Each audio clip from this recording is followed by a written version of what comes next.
Eleanor Whitmore did not cry when they called her father a thief. Etcher, she did not when they stopped greeting her on the street, when the church pew beside her sat empty, when her name became something people spat rather than spoke.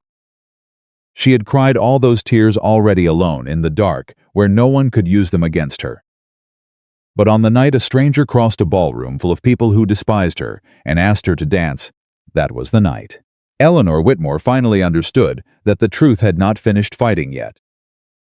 If this story already has your heart, subscribe to our channel and follow every part until the very end. And drop a comment telling us what city you're watching from. I want to see just how far this story traveled. The summer of 1817 in Havermill, Massachusetts, was not a season anyone would remember kindly.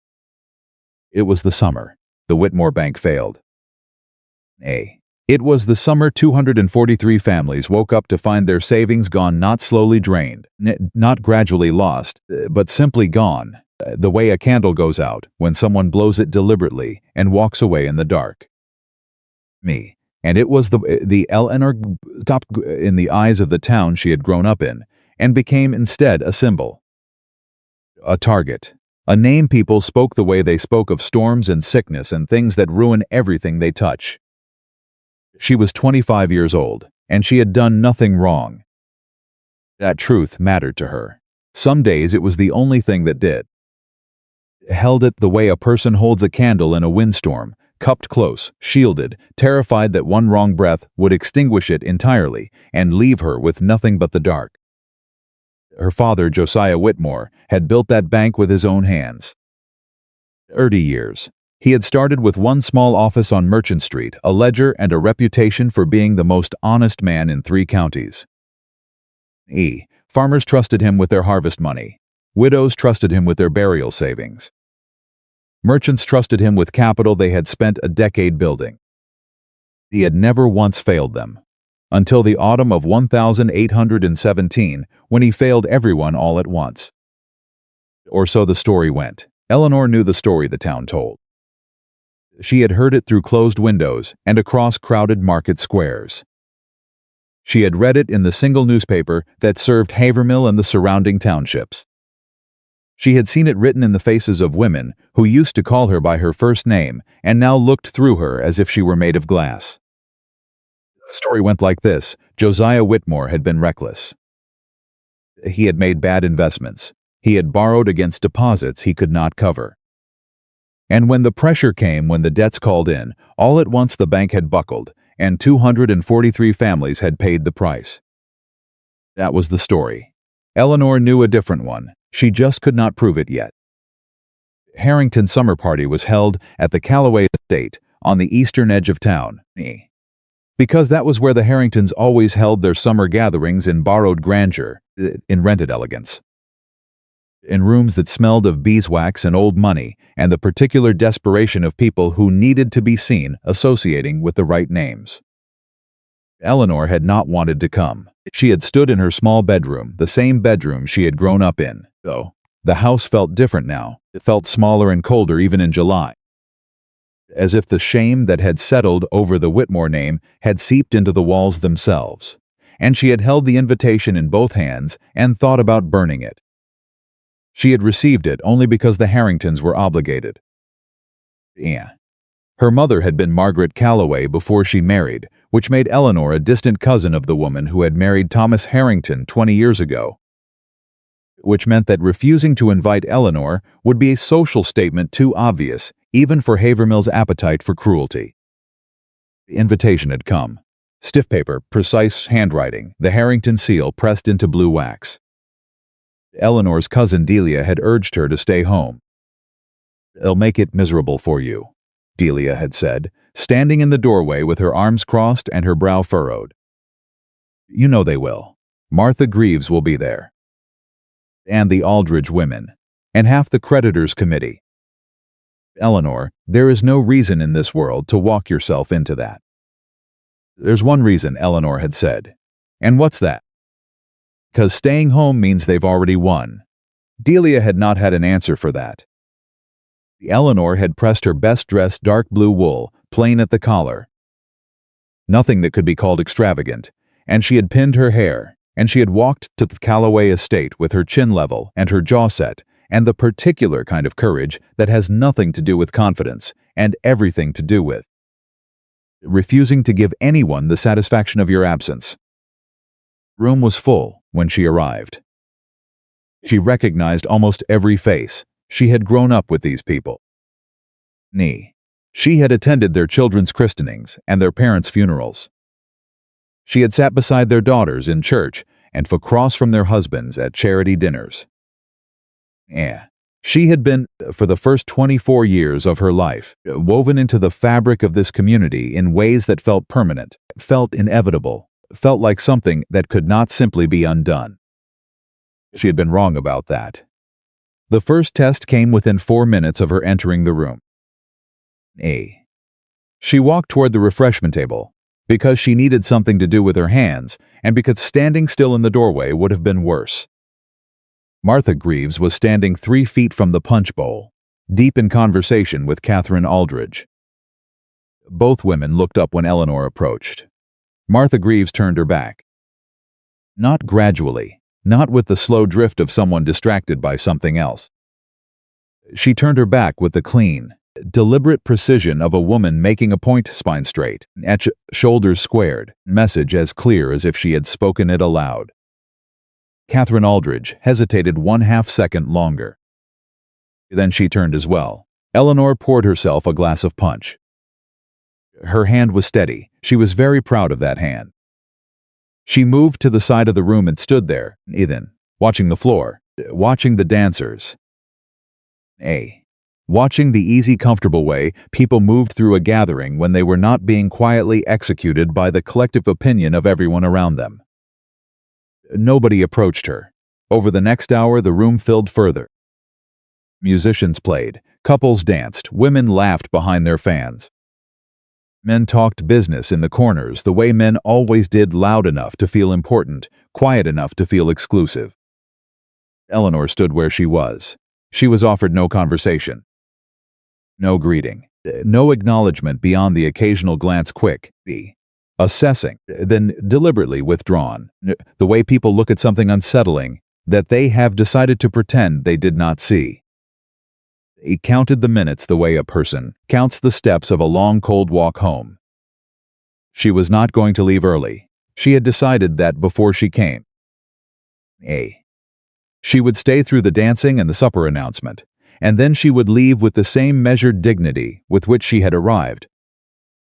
And she would not give Martha Greaves or Catherine Aldridge or any of the rest of them a single thing to add to the story they were already telling about her. She was 40 minutes into this exercise in endurance when she noticed the man she did not recognize.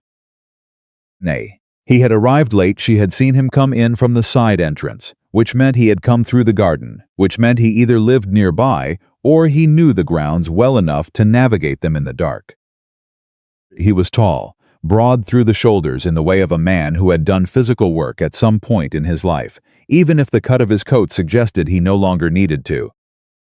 Dark hair, dark eyes, a jaw that looked like it had been set against something difficult and had not yet entirely released.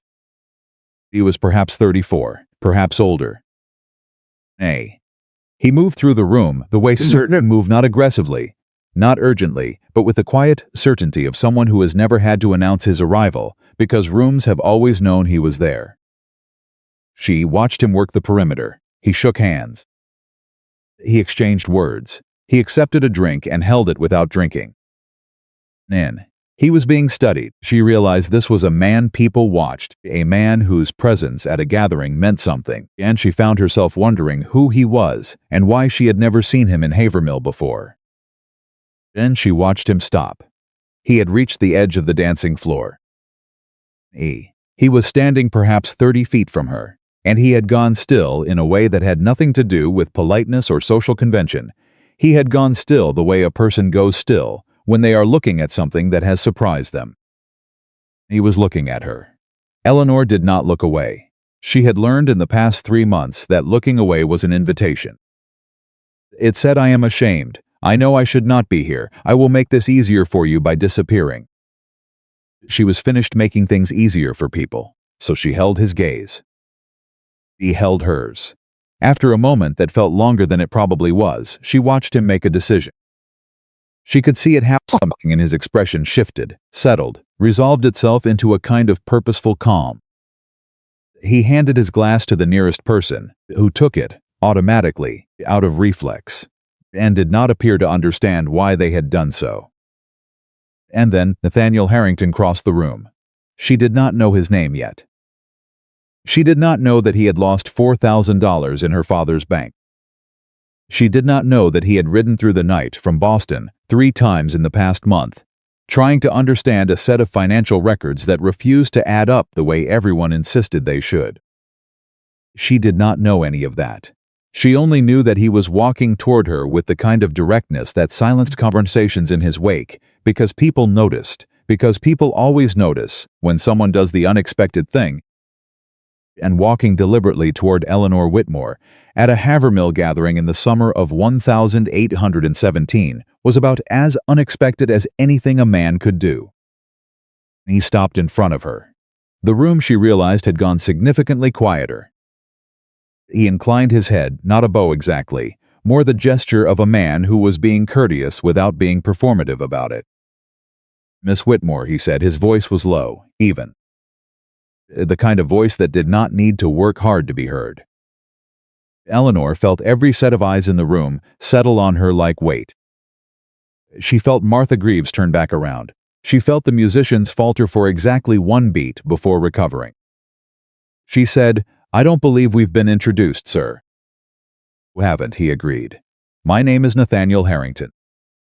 I'm Thomas's cousin, on his father's side. I've been in Boston for the past several years." He paused. "They arrived in Havermill 2 days ago." "I see," she said. "You've been told about my family." "Extensively," he said. There was something dry in the word. Something that was not quite humor, but was adjacent to it. From approximately 17 different sources over the course of 48 hours. "And you know," she said carefully, "that speaking to me is considered inadvisable." "I've been told that, yes, and yet here you are." "Here I am," he agreed. He looked at her steadily. She looked back. Around them the silence had spread like a held breath. Then he said, "Miss Whitmore, would you do me the honor of this dance?" The room did not gasp. People in Havermill were too cultivated for gasping. Instead was a very precise, very controlled collective intake of breath, the social equivalent of a gasp, executed with better manners. Eleanor heard it. She heard Martha Greaves say something to her companion, in a voice pitched too low to make out but too sharp to be complimentary. She heard the subtle shift of fabric as half the room turned more fully toward her, and Nathaniel Harrington and the charged 3 feet of air between them. She could refuse him. It would be the sensible thing. Refuse politely, cite fatigue or some feminine excuse that cost her nothing, and let the moment pass without escalating it.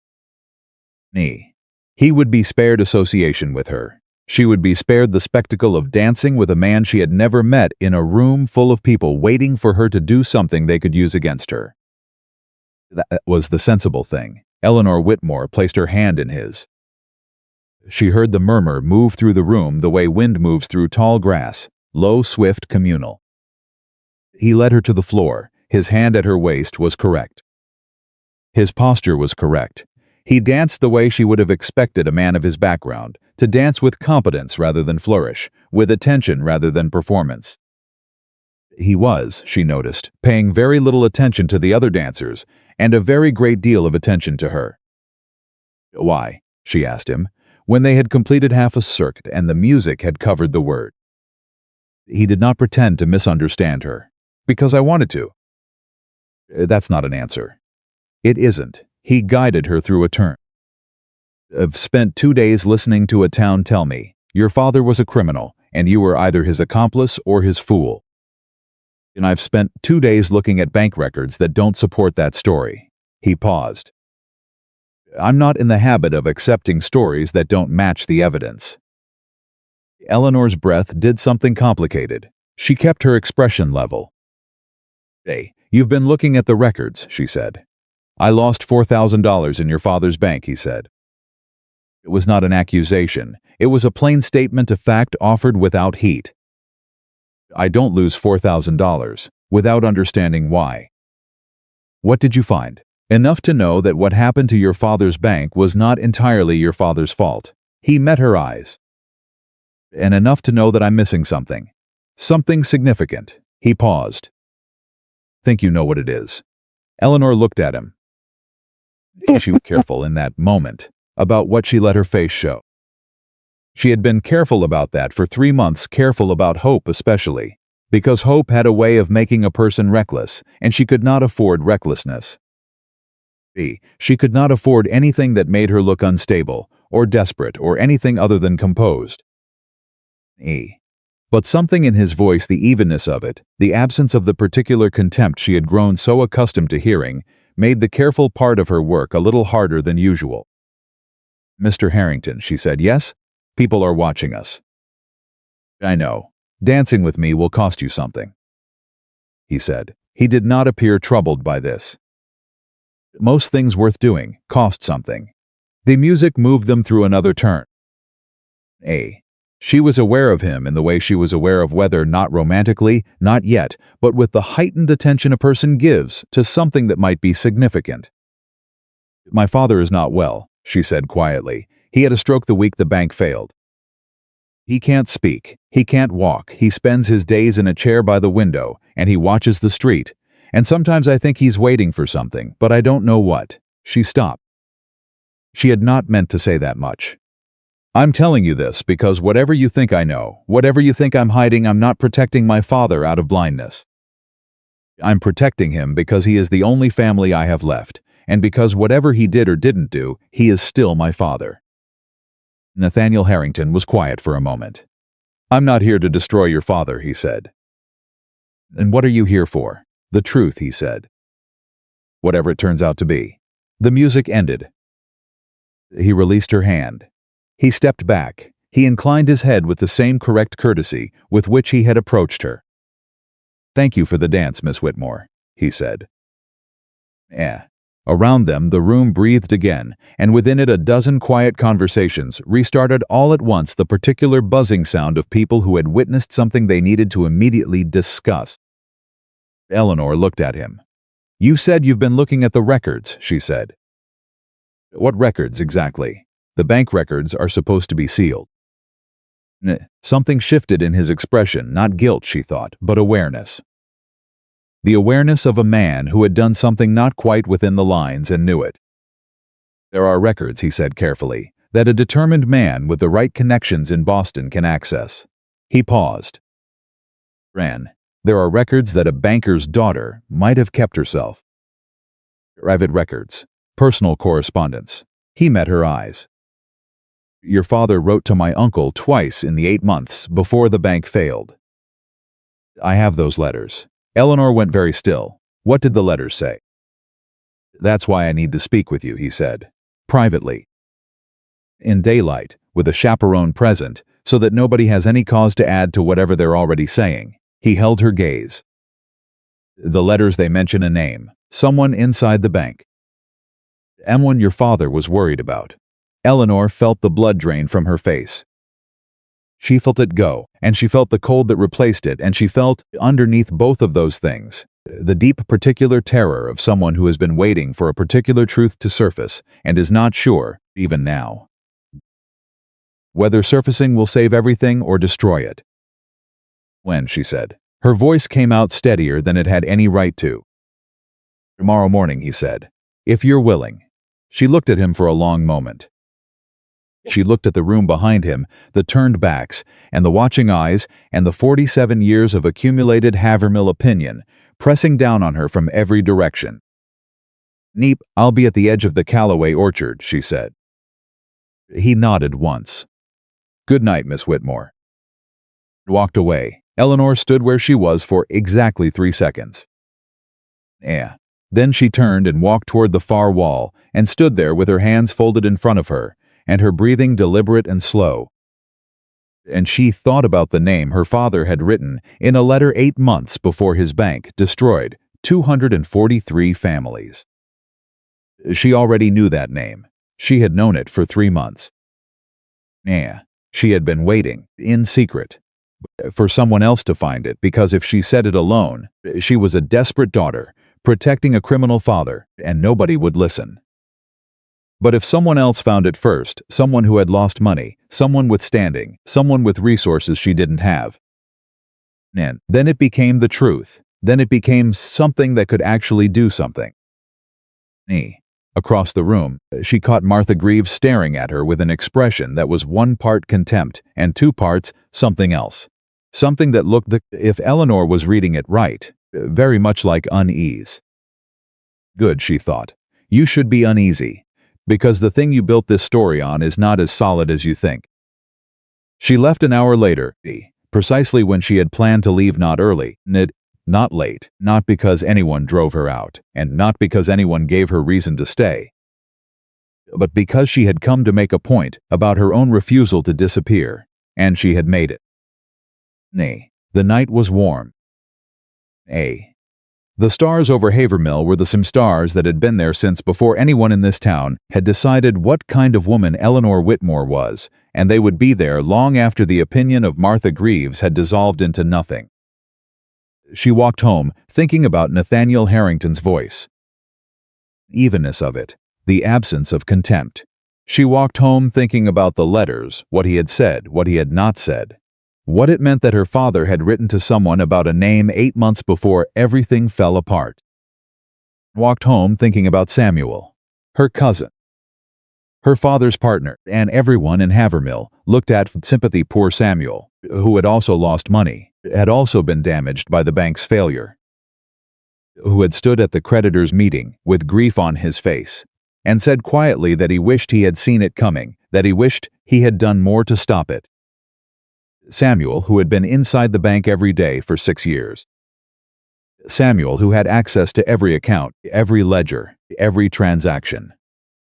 Samuel, who had known, she was increasingly certain, exactly when the collapse was coming because he had been the one arranging it. Eleanor climbed the steps to her front door. She stood on the porch for a moment in the warm summer night and listened to the town around her, the distant music still carrying from the Calloway estate, the occasional carriage, the sound of Havermill settling into sleep with all its certainties intact. All its wrong certainties. Tomorrow morning, she thought. 7 o'clock. She opened the door and went inside to check on her father. Josiah Whitmore was in his chair by the window, as he always was. His face had the slack quality that the stroke had left on it, one side more responsive than the other, the left eye tracking better than the right. He was awake. He watched her cross the room. She pulled a stool close and sat beside him. "Someone came tonight," she said quietly. "A man named Nathaniel Harrington. He's been looking at the bank records." She watched her father's face. "Has your letters, the ones you wrote to Henry Harrington." She paused. "Knows about the name, Papa. He found the same thread I found. He's following it." Her father looked at her. In his eyes, the left eye, the one that still tracked with some clarity, she saw something move. Something that was not quite relief and not quite grief, and was perhaps, she thought, the particular expression of a man who has carried a secret too heavy to carry and is watching someone else finally bend down to help lift it. His right hand, which lay on the arm of the chair, moved. Slowly, the fingers found her hand. They closed around her fingers, not tightly, not with the grip he'd once had, but with intent. With deliberateness. Eleanor covered his hand with her other hand. "I know," she said. "I know, Papa. I know you tried." Outside, Havermill went on being certain. Inside, a woman who had spent 3 months refusing to disappear sat beside her silent father and held his hand and thought about the morning and what it might finally begin to change. Whatever it cost, whatever it broke, the truth had not finished fighting yet. And neither had she. 7 o'clock came with dew still heavy on the grass and the kind of summer morning quiet that makes every sound feel deliberate. Eleanor was already waiting when Nathaniel arrived. She had brought Delia not because she wanted company, but because she had promised herself she would do this correctly. No whispers, no ammunition for Martha Greaves or anyone else who was already sharpening whatever story they intended to tell about last night's dance. Delia stood 6 feet back, with her arms folded, and her expression making clear that she was present under protest and intended to remain suspicious of everything that happened. Nathaniel came alone. He had a leather satchel under one arm. He walked toward Eleanor with the same directness she had noticed the night before, not hurried, not casual, but purposeful in the way of a man who had decided something and was following through on it. He stopped. He inclined his head toward Delia, who gave him a look that could have cured leather. Then he turned to Eleanor and said, without preamble, "I need to show you something before I say anything else." He opened the satchel and withdrew 3 folded letters. The paper was the kind her father used, heavy, cream-colored, with the slight texture of good quality stock. He handed them to her. Eleanor took them. She unfolded the first one. Her father's handwriting. She would have known it anywhere, the careful, slightly forward slant of a man who had spent his life writing numbers, and had applied the same precision to his words. She read. The letter was dated October of 1816, 11 months before the bank failed. It was addressed to Henry Harrington, Nathaniel's uncle, who had been a financial associate of her father's for nearly a decade. The language was careful, measured, the language of a man who was not ready to say plainly what he was thinking but was circling it, testing it, leaving enough on the page that someone with the right knowledge could read between the lines. I have reason to believe that certain transactions conducted in recent months do not reflect the intentions of this institution, her father had written. I am conducting a private inquiry. I would be grateful for your discretion. I have spoken to no one else about this matter, as I am not yet certain of my conclusions. I fear that if my conclusions prove correct, the damage will be significant. Eleanor folded the letter. She picked up the second one. January 1817. The language had changed, less careful. The circle had tightened. My suspicions have deepened. I have found records. I cannot explain movements of capital that were not authorized by me and that were conducted through accounts I did not know existed. I believe someone with access to our internal records has been removing funds systematically over a period of at least 18 months. I do not yet have proof sufficient to bring before a magistrate, but I am close. Henry, I am frightened, not for myself, for the people who trusted us. Eleanor's hands were entirely steady. That surprised her. She had expected to shake. She opened the third letter. March 1817, 6 months before the collapse. I know who it is.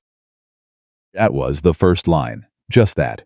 Nothing before it, no salutation, as if her father had been holding that sentence for so long, that when he finally wrote it down he couldn't make himself write anything else first.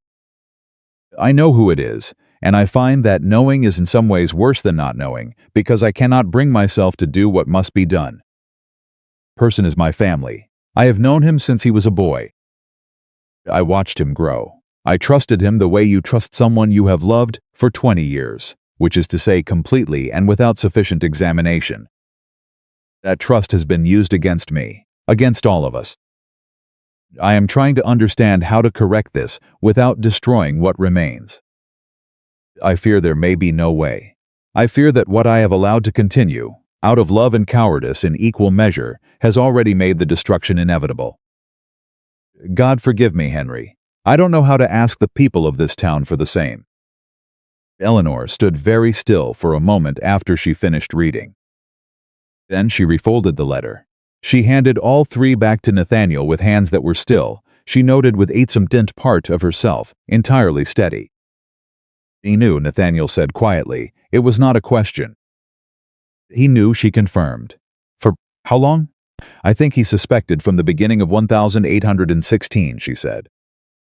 I think he knew for certain by March of 1817, and I think he spent 6 months after that, trying to find a way to stop it without saying the name out loud. She paused. He'd do it. It wasn't. She stopped. She started again. My father is a good man. He is also a man who believed that family was something you protected, even when protecting it was wrong. He made a terrible choice. He knows that. Whatever else you think of him, he knows that. Nathaniel was watching her, with an expression she couldn't entirely read. Not pity, she was grateful for that. Because she did not think she could have kept her composure in the face of pity right now. Something more like attention. The quality attention of someone who is collecting information carefully because they understand it matters. Name, he said. Your father wrote in that third letter that he knows who it is. He doesn't write the name. No, she said. He wouldn't. Not in a letter. He was careful even then. She met Nathaniel's eyes. But I know the name. Silence settled between them. Behind her, she heard Delia shift her weight. Nathaniel said, Tell me. Samuel Whitmore, she said. My cousin, my father's partner and junior officer at the bank for the last 6 years. Me. She watched his face when she said it. She watched for surprise, for disbelief, for the particular expression men sometimes got when a woman told them something they had not expected and they had to decide whether to take it seriously. What she saw instead was recognition. Samuel Whitmore, he repeated slowly. You've already come to the same conclusion, she said. It was not a question either. I came close, he said.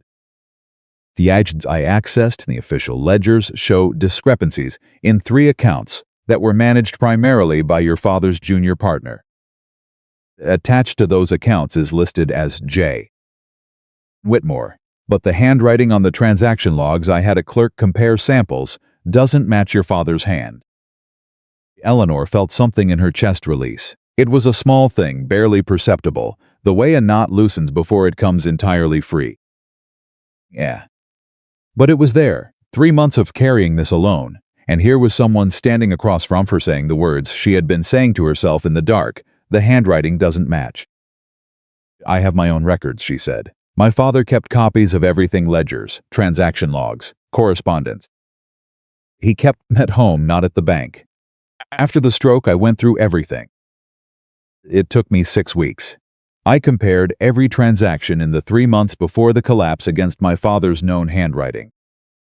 47 transactions that don't match. 47 entries that were made in that bank in my father's name by someone who was not my father. Nathaniel stared at her. You've had this for 3 months, he said.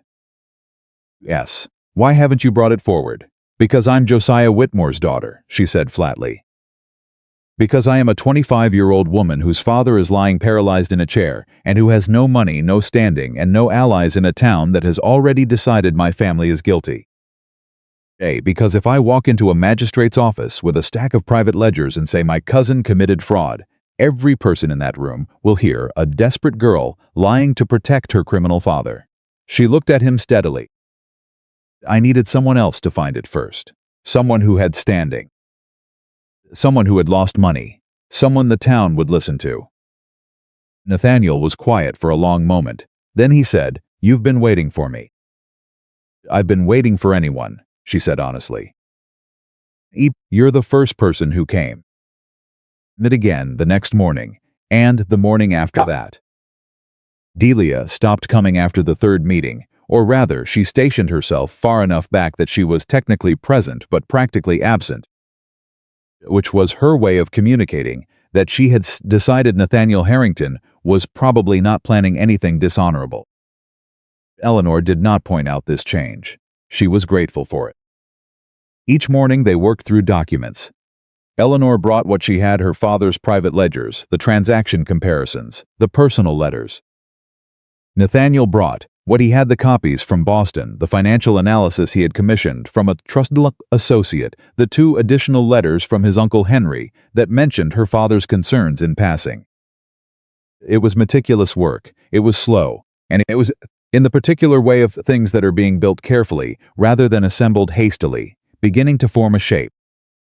The shape was this: beginning in early 1815, Samuel Whitmore had begun diverting funds.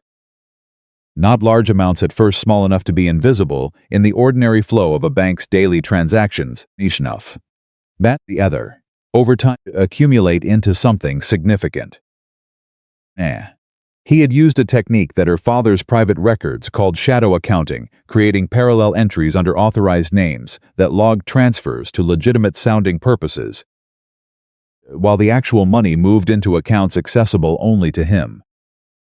He had been doing it for nearly 3 years. By the time Josiah Whitmore understood what was happening, Samuel had removed enough capital from the bank's reserves that the institution was structurally compromised. A large call on deposits, which came in the autumn of 1817. When terchant creditors called in loans simultaneously, was enough to expose the weakness. The bank collapsed not because Josiah Whitmore had been reckless, but because the foundation had been quietly eaten away from inside. "How much?" Nathaniel asked one morning, looking up from a column of figures. "I believe approximately $11,000, Eleanor said. Over the full period, Nathaniel set down his pen. Looked at her. 11,000, at minimum. I may have missed some of the smaller transfers. The records become inconsistent in certain months." "Inconsistent," he repeated. "Deliberately inconsistent," she said. He was careful. He knew what he was doing. Nathaniel was quiet. Then he said, "Your cousin has been attending the creditors' committee meetings." "Every one of them," Eleanor said. "He sat on the front row at the last hearing. He told the committee he wished he had done more to prevent the collapse. He said he felt personally responsible for not warning the board about your father's." She stopped. She corrected herself. "About what he called your father's imprudence." Something in Nathaniel's face shifted. It was a small shift, just a tightening around the jaw, a cooling in the eyes, but Eleanor, who had been paying very close attention to his face for several days now, caught it clearly. "He said that," Nathaniel said, in those words. "Imprudence. I was standing at the back of the room. Nobody invited me, but nobody physically removed me either, so I stayed." She paused. "Samuel saw me. He looked at me for perhaps 3 seconds. Then he looked away and kept speaking." She let that sit for a moment. "He wasn't worried. That's what I remember most. He was not worried about me at all. Because he believed you had no proof. Because he knew my father couldn't speak, and he knew I was alone, and he knew the town had already decided," she said. He felt safe. Nathaniel looked at her for a long moment. Then he said, "He's going to stop feeling safe." The way he said it quiet, and even in absolute, without drama, without performance, did something complicated to Eleanor's composure. Nay, she was not accustomed to people speaking about her situation with that kind of certainty. She was not accustomed to certainty at all, from anyone, in any direction except the direction of her family's guilt. She made herself hold still and not react to it. She was not ready yet to trust certainty. "Still don't have enough," she said. "The handwriting analysis is compelling, but not conclusive. The transaction records are circumstantial. A magistrate, a good defense attorney, could argue that the irregularities reflect poor bookkeeping rather than deliberate fraud."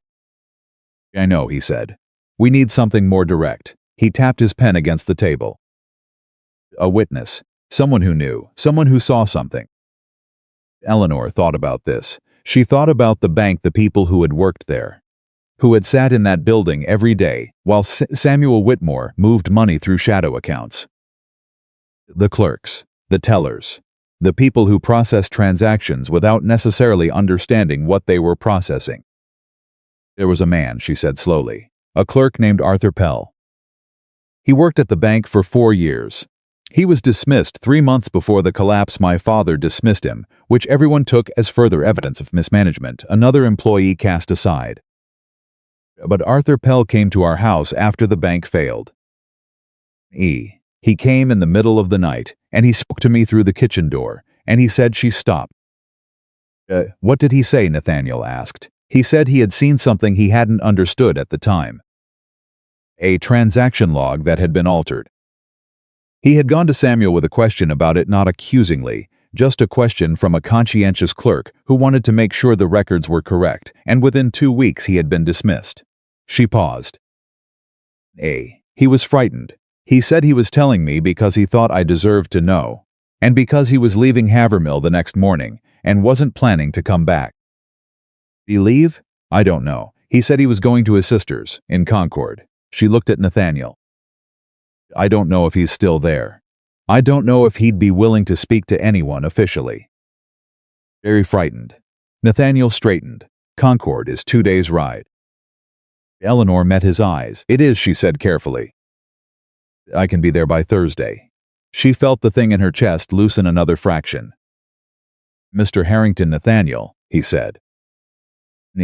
It was the first time he had said it, and he said it without apparent self-consciousness, the way a person says something when they've been thinking it for a while, and have simply decided to stop not saying it.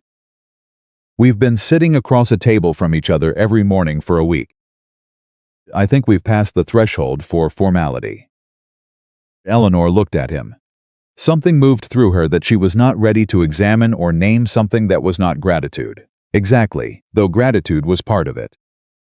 Something quieter, something that had to do with the particular way a person feels when they have been carrying something very heavy for a very long time, and someone else finally puts their hands on it too.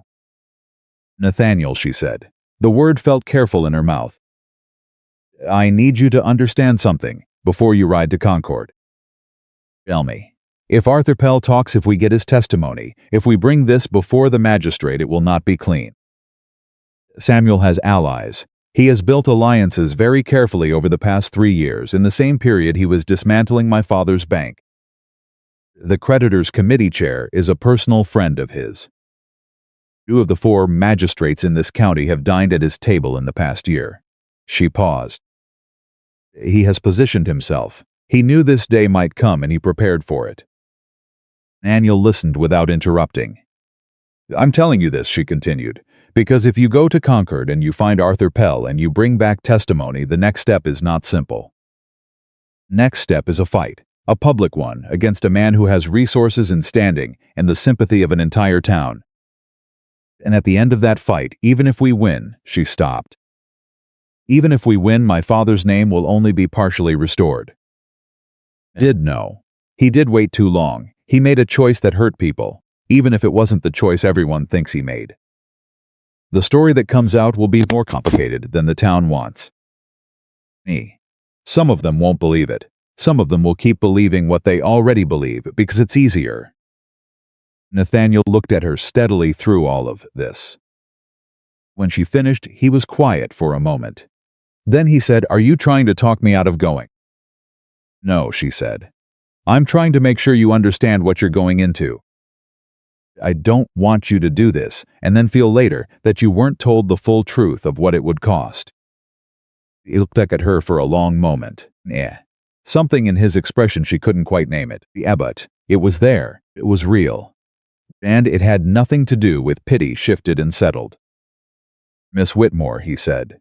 And then he corrected himself, "Eleanor." She felt her own name in his voice, like something being handled with particular care. "I lost $4,000 in your father's bank. That matters to me. But I've been sitting across this table from you for a week, watching you carry 3 months of evidence and fear and exhaustion entirely alone, and I want you to understand something." He paused. "I'm not going to Concord for the $4,000. Eleanor looked at him. She felt something she did not entirely have words for. She said, "Then why?" He held her gaze.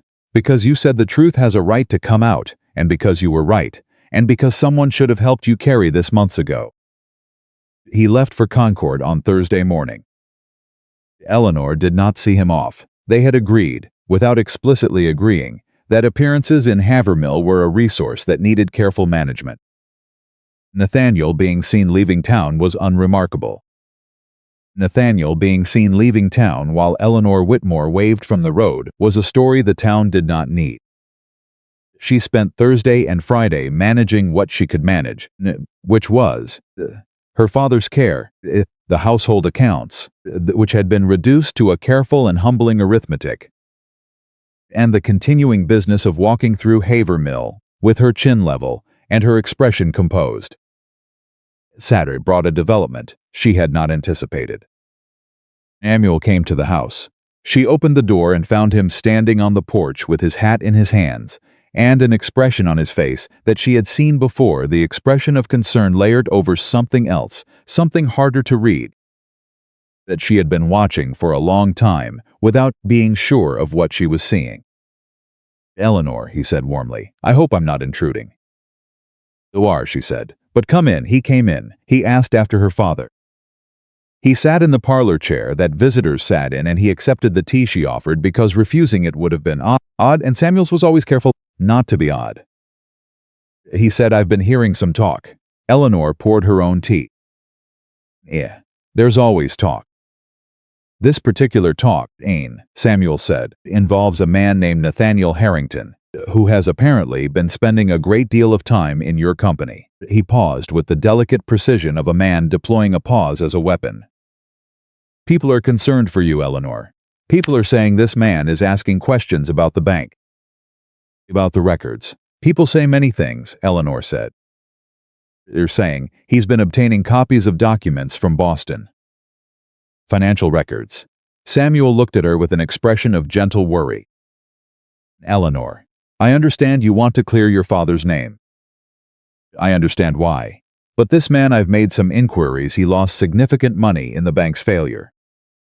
He has a financial interest in finding someone to blame. Someone other than your father." Eleanor looked at him across the rim of her teacup. She thought about her father's letter. "I know who it is." She thought about 47 transactions in someone else's hand. She thought about Arthur Pell speaking through a kitchen door in the middle of the night, frightened enough to come but not frightened enough to stay. She said pleasantly, "Thank you for your concern, Samuel." He looked at her. Something moved in his eyes, a very quick thing, quickly covered, but she caught it. She caught it because she had been watching his eyes for 3 months. "Eleanor," he said. His voice had changed just slightly. The warmth was still there, but something underneath it had adjusted, like a temperature shift, like a room that has suddenly become a degree colder without you being able to say precisely why. "Past few months have been very hard. For both of us. I want you to know that I'm here. That you can come to me if you need anything." He paused. "And I want you to be careful about what stories you listen to. About what questions you let other people put in your head. Some questions lead somewhere useful. Some questions only cause more pain." Eleanor set down her teacup. "Samuel," she said, "I appreciate you coming. I truly do." She stood, because standing signal that a visit was concluded, and she had always found that signal to be clearest when delivered immediately rather than hesitantly. "I'll tell my father you called." Samuel stood. He looked at her for a moment, and there it was again, that adjustment. That tiny recalibration behind his eyes that she had been watching since the day the bank failed. And she had begun paying the kind of attention to people that only becomes possible when everything you thought you knew is suddenly in question. He was not worried, she realized. He was still not worried. He was warning her. He was doing it politely, under the cover of concern, with plausible deniability built into every word. But he was warning her, which meant he knew Nathaniel was asking questions. Which meant he had someone watching. "Take care of yourself, Samuel said, and put on his hat, and left. Eleanor stood in the parlor and listened to the sounds of his footsteps on the porch and then on the path, and she did not move until she could no longer hear them. Then she sat back down. She thought about the timeline. Nathaniel had been gone 2 days. He would need perhaps 2 more to reach Concord, locate Arthur Pell, and determine whether the man was willing to speak. Another 2 days to return. 6 days total if everything went smoothly. 6 days was a long time, she now understood, for Samuel to work with. She did not know what he would do in those 6 days. She knew he was capable of something. She had underestimated, in the early weeks after the collapse, the particular patience and strategic intelligence of a man who had spent 3 years dismantling an institution while sitting at a desk 20 feet from its owner. Had stopped underestimating him. She went to her father's room. She sat beside him in the chair she always pulled close, and she held his hand, and she said very quietly, "Samuel came today." Her father's left eye tracked her. "He's watching," she said. "He knows Nathaniel is asking questions. He's trying to warn me off." She looked at her father's face, the slack side, the responsive side, the particular helplessness of a man whose mind was still working and who could no longer make his body do what he needed it to do. "I'm not warned off, Papa. I want you to know that." Whatever he does in the next 6 days, I'm not stopping. Her father's hand moved against hers, the same deliberate pressure as before. Not strong. But there, Eleanor held his hand and thought about Nathaniel in a saddle on a road toward Concord, near, following a thread she had been holding alone for 3 months, and she made herself believe, made herself commit to believing. The way you have to commit to walking into a cold river, rather than just dipping your toe in that the thread would hold. That it would lead somewhere. That 6 days from now, the shape of this fight would have changed. Outside the window, Havermill went about it Saturday. Certain, comfortable, completely unaware that the story it had been telling itself about the Whitmore family was built on a foundation that was, day by day, document by document, one clerk's frightened testimony at a time, beginning to crack. Nathaniel came back on the 6th day. Eleanor knew the moment she heard the knock, not because she had been counting days, though she had been counting days, but because the knock had a quality to it, a particular rhythm of someone who has been riding hard and has arrived with something to say and is not entirely sure how to begin saying it. She opened the door. He looked like a man who had not slept well in 6 days. His coat was dusty from the road. There were lines around his eyes that had not been there a week ago, or perhaps had been there, and she had not been close enough to see them. Said Arthur Pell is alive. Eleanor stepped back from the door. He came in. He sat in the snow had set in 4 days ago, which felt like a strange irony she did not have the energy to examine. She did not offer tea. She sat across from him and folded her hands and waited. He's in Concord, Nathaniel said, working at his sister's husband's cooperage. Didn't want to talk to me. He paused. It took me 2 full days. Talked. He talked. Nathaniel reached into his coat and withdrew a folded document. He held it for a moment, before setting it on the table between them. A written and signed statement. Every detail of what he saw. The altered transaction log, the date, the account numbers. The fact that he brought his concern to Samuel Whitmore directly and was dismissed within 2 weeks. He met her eyes. He named Samuel explicitly, by name in writing, with his signature and the date. Eleanor looked at the document. She did not pick it up. Not yet. What changed his mind, she asked, about talking? Nathaniel was quiet for a moment. I told him about your father. Out the stroke. About you. He said it without apology, simply as a man stating what happened. I told him that Josiah Whitmore was sitting unable to speak while his daughter spent 6 months alone, trying to prove what Arthur Pell already knew. I told him that the man who dismissed him had spent the past several months publicly positioning himself as a victim, while 243 families were told. The collapse was the fault of a man who was already paying for it with his health and his mind. He paused. He cried. He said he'd been trying not to think about it. He said the reason he left Havermill was that he couldn't stand knowing what he knew and not being believed if he said it. Nathaniel looked at her steadily. He said the only reason he'd stayed quiet was fear, and that he'd spent 6 months being ashamed of himself for it. Eleanor looked at the signed statement between them. 3 months of carrying this alone, 6 months for Arthur Pell, carrying it in a cooperage in Concord, trying not to think about it. She picked up the document. She read every word.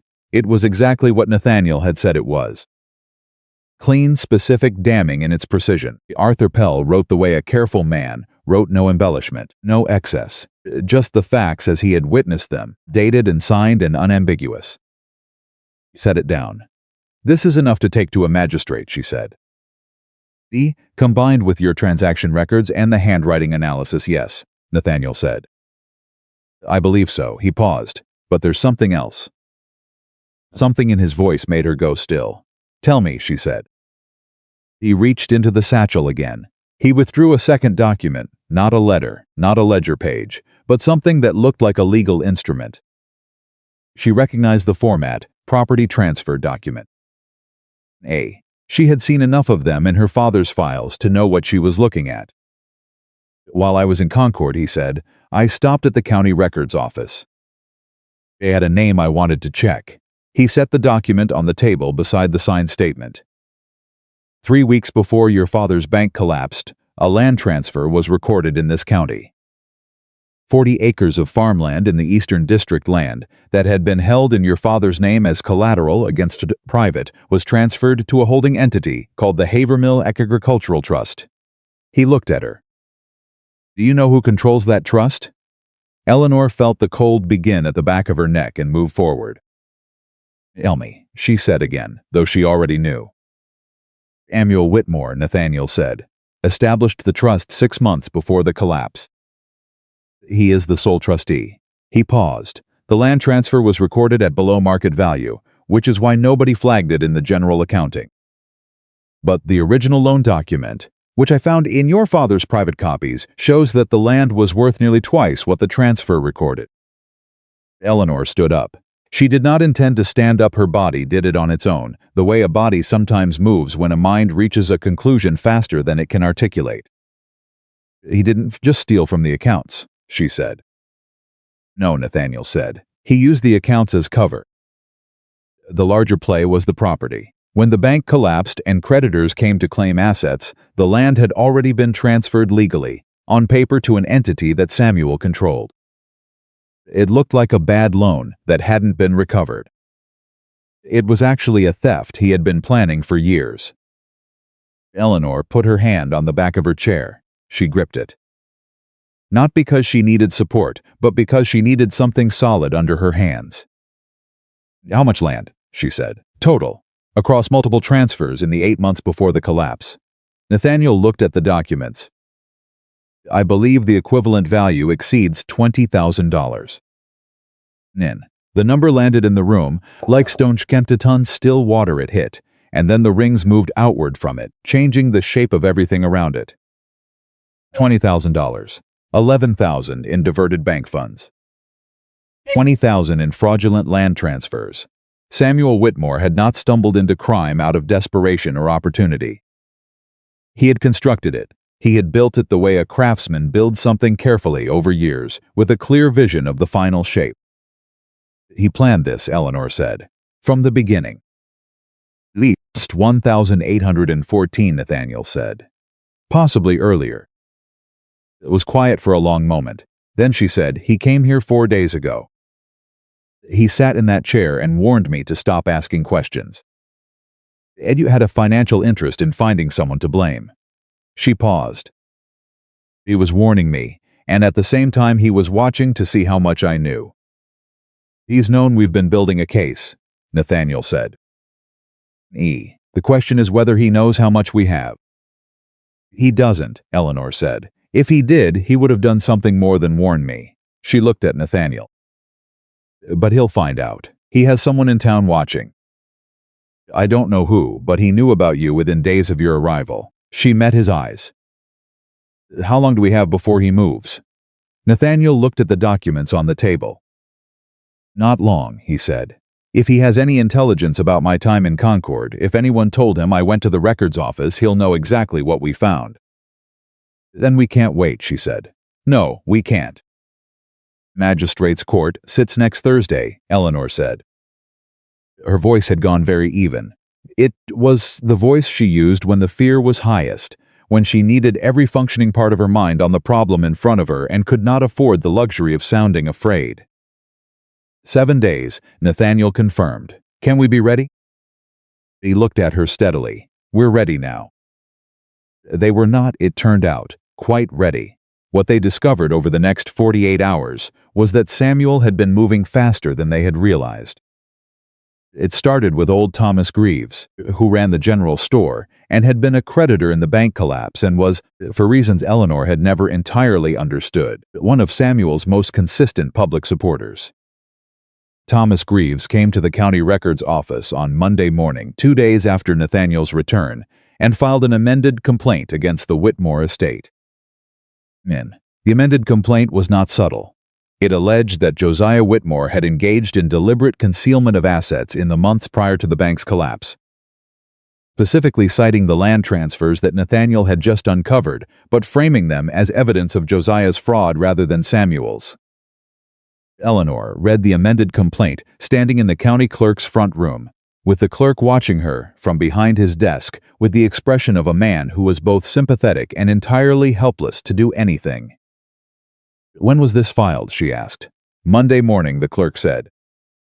"First thing." The clerk hesitated. Prepared by counsel in Boston. The complaint is filed by Thomas Greaves as primary creditor, but the legal language that's not a document a shopkeeper writes himself. Eleanor put the complaint down on the counter, very carefully. Samuel had a lawyer in Boston. Of course he did. He had been planning this for years. He had a lawyer, and the lawyer had been ready. And the moment Samuel understood that the land transfers were about to be examined, the moment he realized that Nathaniel's trip to Concord had included the records office, he had flipped the evidence.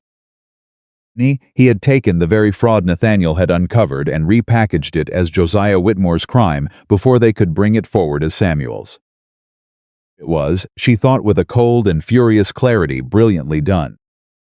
She went directly to Nathaniel. She found him at the inn where he was staying. She knocked on the door without caring about what the innkeeper's wife thought of a woman knocking on a gentleman's door at 10 in the morning, and she said, when he opened it, "Samuel has filed an amended complaint." He took one look at her face and stepped back from the door. "Come in, tell me everything," she told him. When she finished, he was quiet for exactly 4 seconds. She counted. Then he said, "He's trying to get to the magistrate first. He's reframing the evidence before we can present it," she said. "And transfers he's claiming. They prove my father was hiding assets. If that claim is on record before we present the handwriting analysis and Arthur Pell's testimony, it poisons the well. A magistrate looking at 2 competing accounts of the same evidence is always going to weight the first account more heavily. That's how it works." "Then we need to get to the magistrate first," Nathaniel said. "Court sits Thursday," she said. "The amended complaint was filed Monday. Samuel will have his lawyer present Thursday morning. He'll present first." She looked at Nathaniel. "Unless we file our own petition today and request an emergency hearing." Nathaniel was already moving toward the writing table. "Do we have grounds for emergency status? Imminent harm to a party who cannot represent himself," Eleanor said. "My father. He can't speak, he can't appear before the court, and a fraudulent complaint has been filed that directly implicates him in criminal conduct.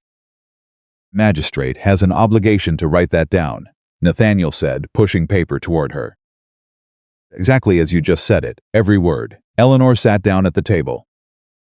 She picked up the pen. Her hand was steady, still steady, even now, even with everything. Wrote, "They filed the emergency petition at noon. The county clerk took it with the expression of a man handling something that was going to make his week considerably more complicated. Promised it would reach Magistrate Alderton's desk by end of day. They walked out of the courthouse into the summer heat and stood on the steps. "He'll push back," Eleanor said. "Samuel. When he hears we've filed, he'll move again." "I know," Nathaniel said. "Let him." He paused. "Do you trust the magistrate?" Eleanor considered this honestly. "Alderton is not Samuel's man," she said. "He's not anyone's man in particular, which in this situation is the best we can hope for.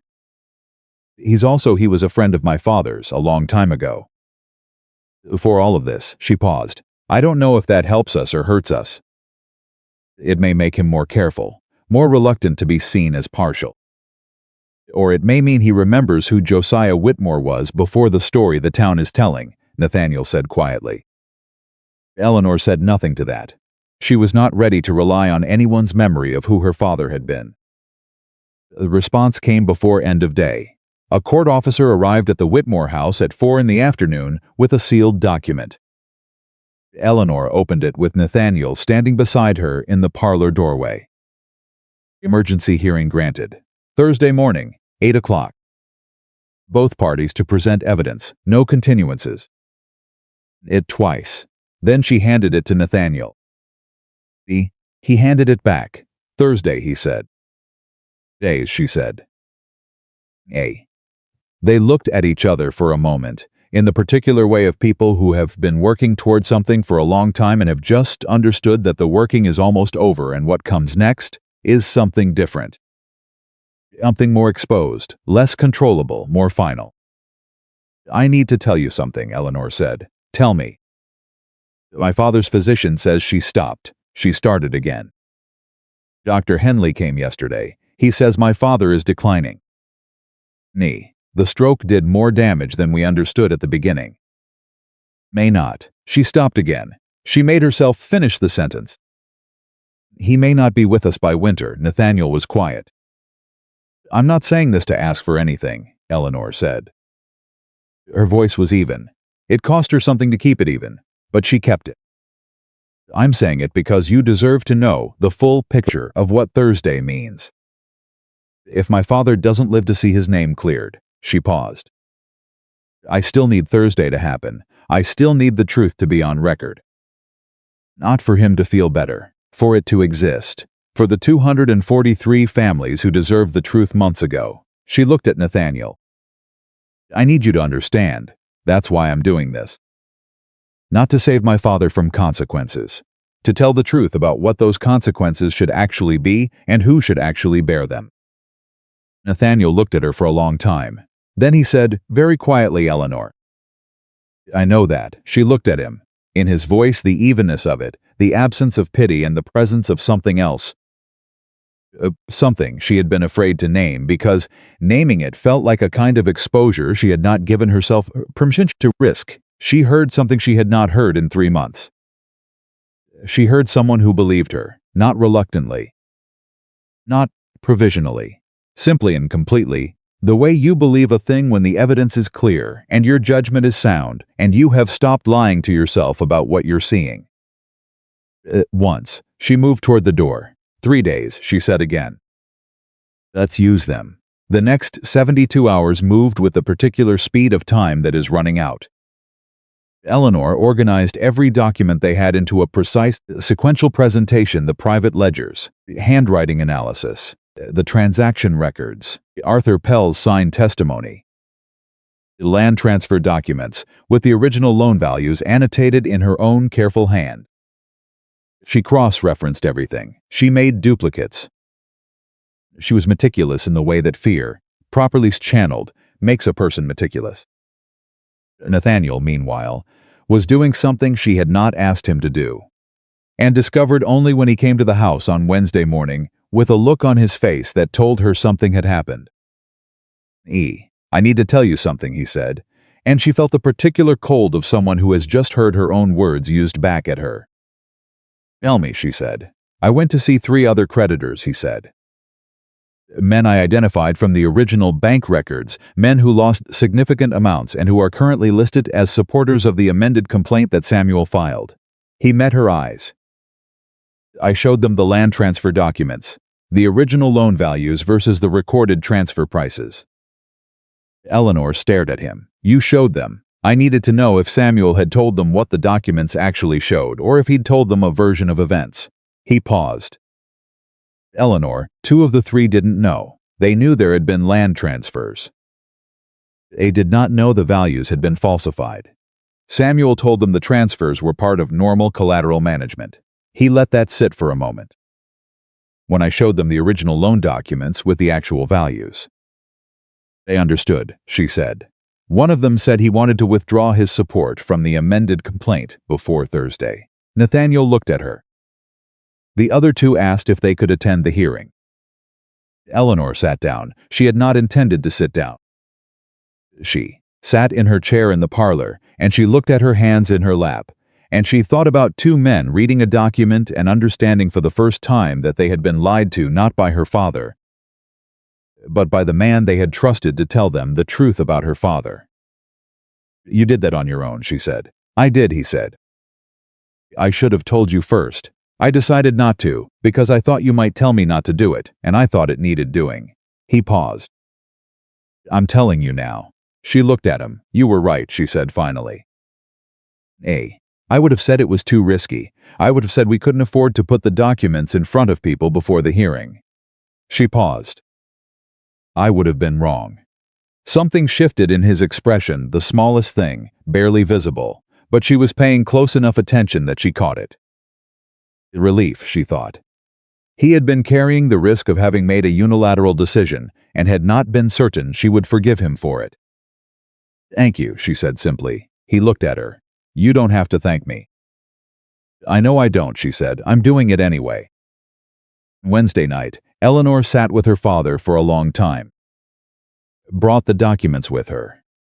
She sat beside him in the chair she always pulled close, and she read him Arthur Pell's statement. She read him the land transfer comparisons. She read him her own summary of the case they were going to present in the morning, the shape of it, the sequence of it. Evidence that would finally say in front of a magistrate in a room full of people what she had been saying to herself in the dark for 3 months.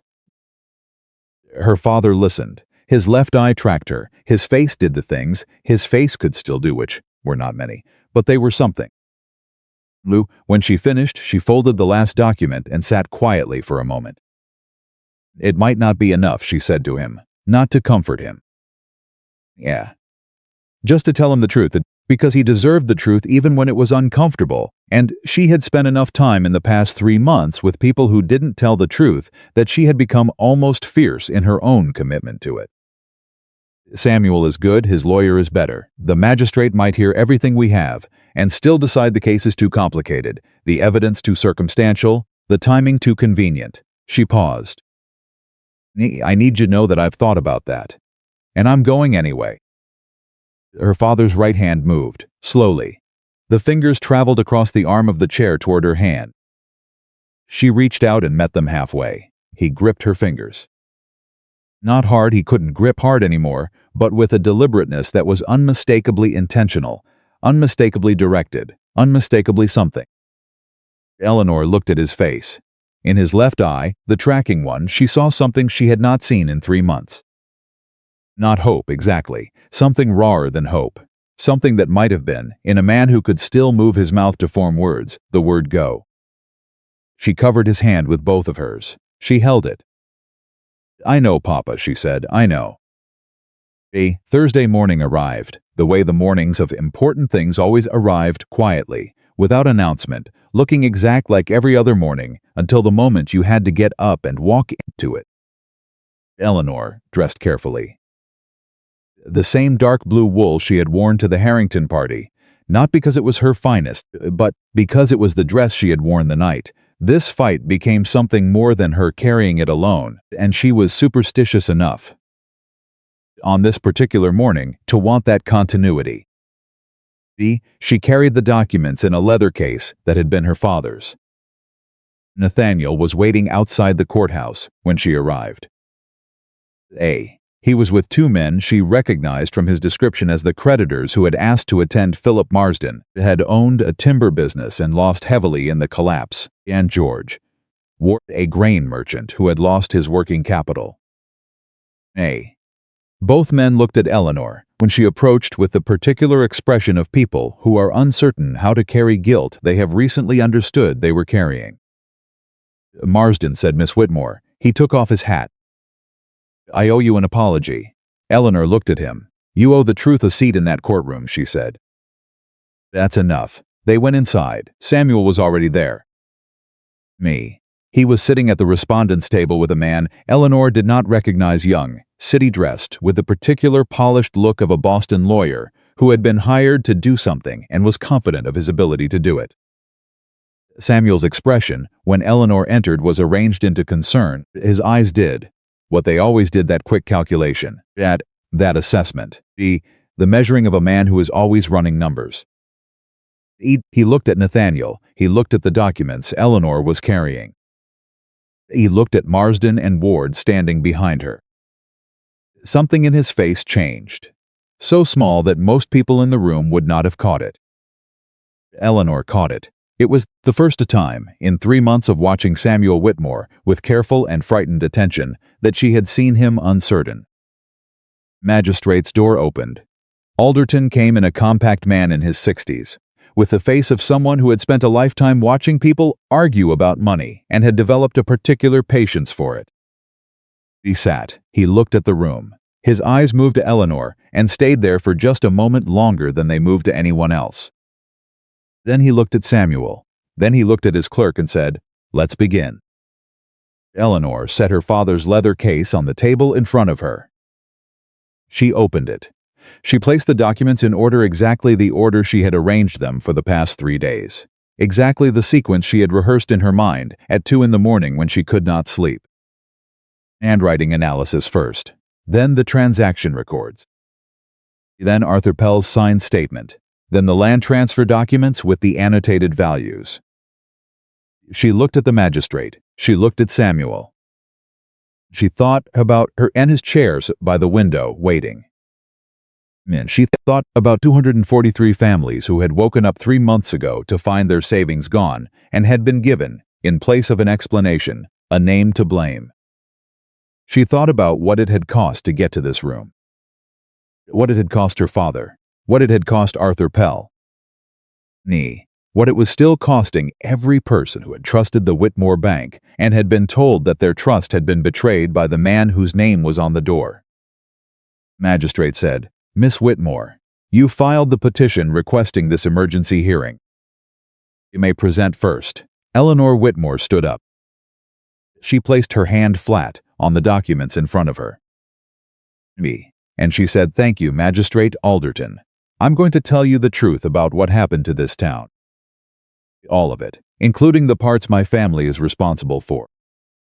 And then I'm going to show you, document by document, who is responsible for the rest." Samuel's lawyer leaned toward Samuel and said something in a low voice. It did not respond. He was looking at Eleanor. She met his eyes, across the room, across the 3 months and the 6 years and the $20,000 and all of it, and she held his gaze the same way she had held Nathaniel's gaze across a ballroom full of people who despised her. She did not look away. "Let's start," she said, at the beginning.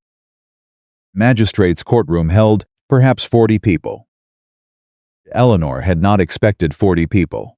She had expected the principals, the lawyers, the creditors named in the petition, court officers, and perhaps a handful of onlookers drawn by the novelty of an emergency hearing. What she got instead was every chair filled and men standing 3 deep along the back wall. Because Havermill was a town that ran on information, and an emergency hearing involving the Whitmore name and a Boston lawyer and Nathaniel Harrington was the kind of information nobody wanted to receive secondhand. She felt their presence the way you feel whether not seeing it exactly, but aware of it pressing against every surface. She did not look at them. She kept her eyes on Magistrate Alderton and her hand flat on her father's leather case, and her voice at the careful, measured pace she had rehearsed in her mind at 2 in the morning for 3 nights running. She started with the handwriting analysis. She walked Alderton through it the way she had walked through it herself, methodically, without drama, letting the evidence carry its own weight. 47 transactions, 2 handwriting samples, side by side, compared by a certified clerk from the Boston courthouse whose credentials she had Nathaniel produce in writing before she began. Transactions logged under Josiah Whitmore's name. Handwriting that was not Josiah Whitmore's hand. Courtroom was very quiet. She watched Alderton's face as he examined the comparison documents. He was a careful man. He did not react quickly or visibly. But she saw the moment a small tightening around his eyes, a fractional pause before he turned the page when he understood what he was looking at. Samuel's lawyer was on his feet before she finished the handwriting section. Magistrate, the chain of custody for these documents has not been established. We have no confirmation that these are the original bank records and not copies prepared for the purpose of. 8 to father copies, Eleanor said, without raising her voice and without looking at the lawyer. Looked at Alderton, kept at the family home, never at the bank. Never in Samuel Whitmore's possession or access. I can provide the testimony of Dr. Henley, my father's physician, who has visited the family home regularly for 18 months and can confirm that the document storage my father maintained was exactly where I say it was, and has been undisturbed since his stroke. Alderton looked at the lawyer. The objection is noted. We'll hear from Dr. Henley on that point. Continue, Miss Whitmore. Samuel's lawyer sat down. Eleanor moved to the transaction records. She was 20 minutes into her presentation when she felt the shift in the room. It was not a sound exactly, more a quality of attention, a collective leaning forward, the way a room moves when it begins to understand something it believed is not what it was. She let herself feel it for exactly 1 second. Then she put it away and kept talking. The first major break came when she reached Arthur Pell's statement. Read it aloud, the full text, every word, in the clear and even voice she was using for all of it. Arthur Pell describing the altered transaction log. Arthur Pell bringing his question to Samuel Whitmore. Arthur Pell being dismissed 14 days later without explanation. Arthur Pell leaving Havermill because he was frightened of what he knew and certain no one would believe him. When she finished reading, she set the document on Alderton's bench. Samuel's lawyer said, "This statement was obtained by a party with a direct financial interest in the outcome of this proceeding. Mr. Harrington lost money in the bank collapse and has obvious motivation to." Mr. Pell's statement was written in his own hand, signed by him, and witnessed by the clerk of Concord County, Nathaniel said from where he sat beside Eleanor. His voice was even.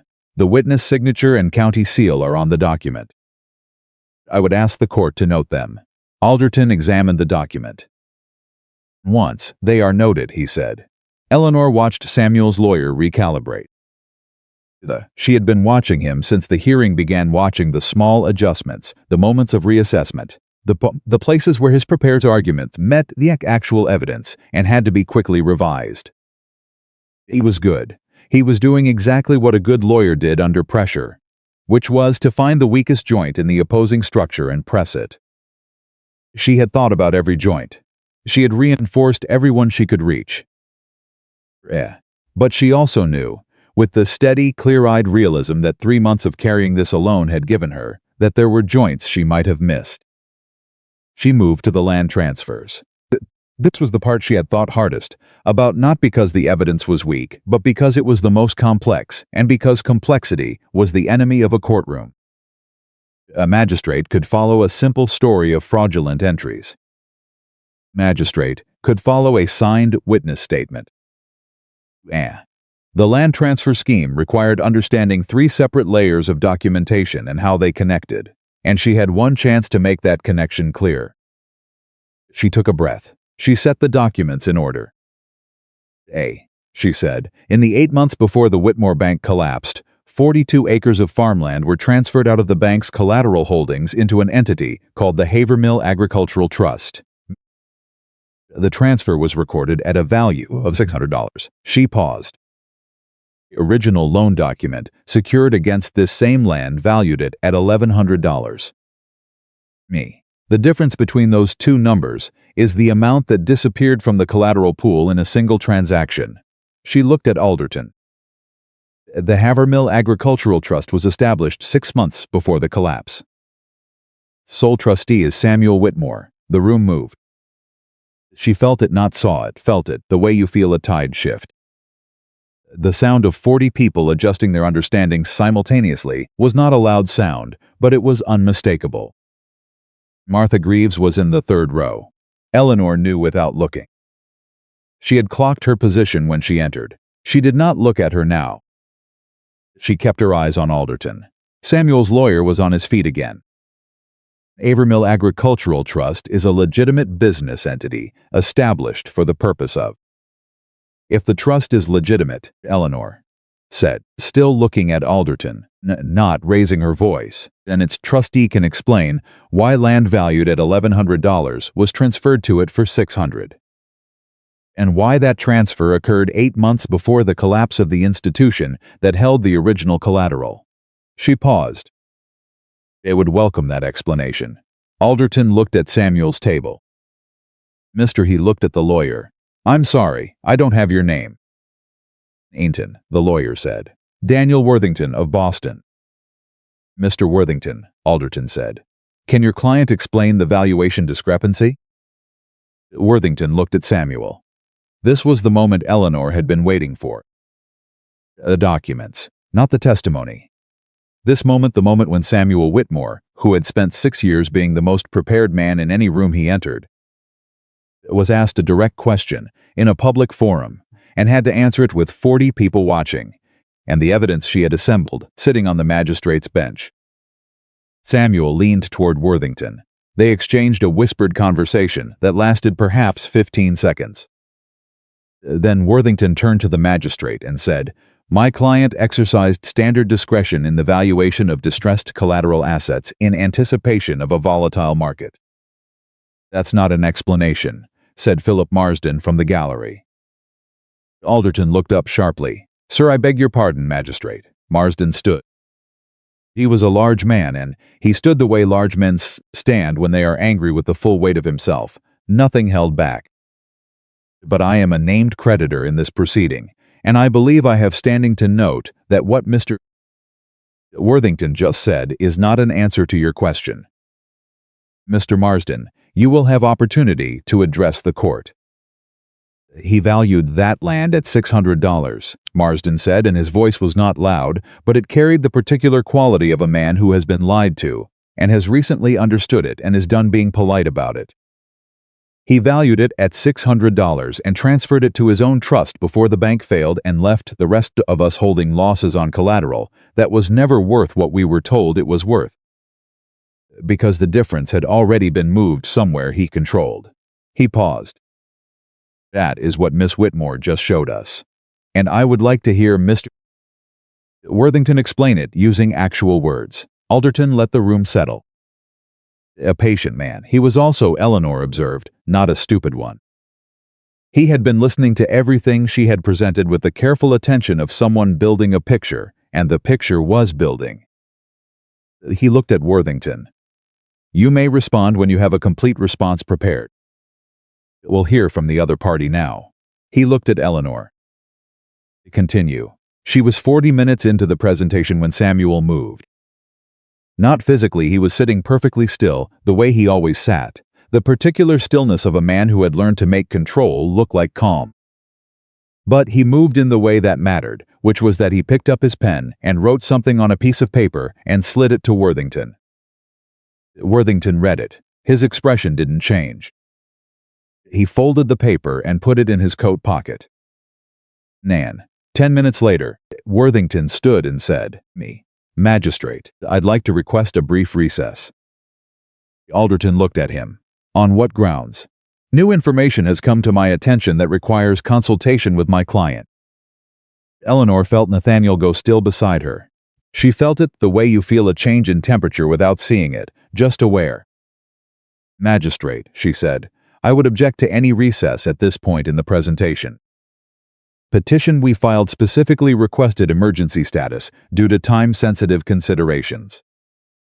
"A recess 15 minutes, Alderton said, no more." He looked at Worthington. "Whatever consultation is required, conduct it efficiently." He stood and went through the door to his chambers. The room-released people stood, stretched, broke into the low, urgent conversations of people who have been collectively holding their breath.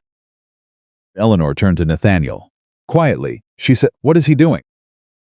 "I don't know," Nathaniel said. He was watching Samuel across the room.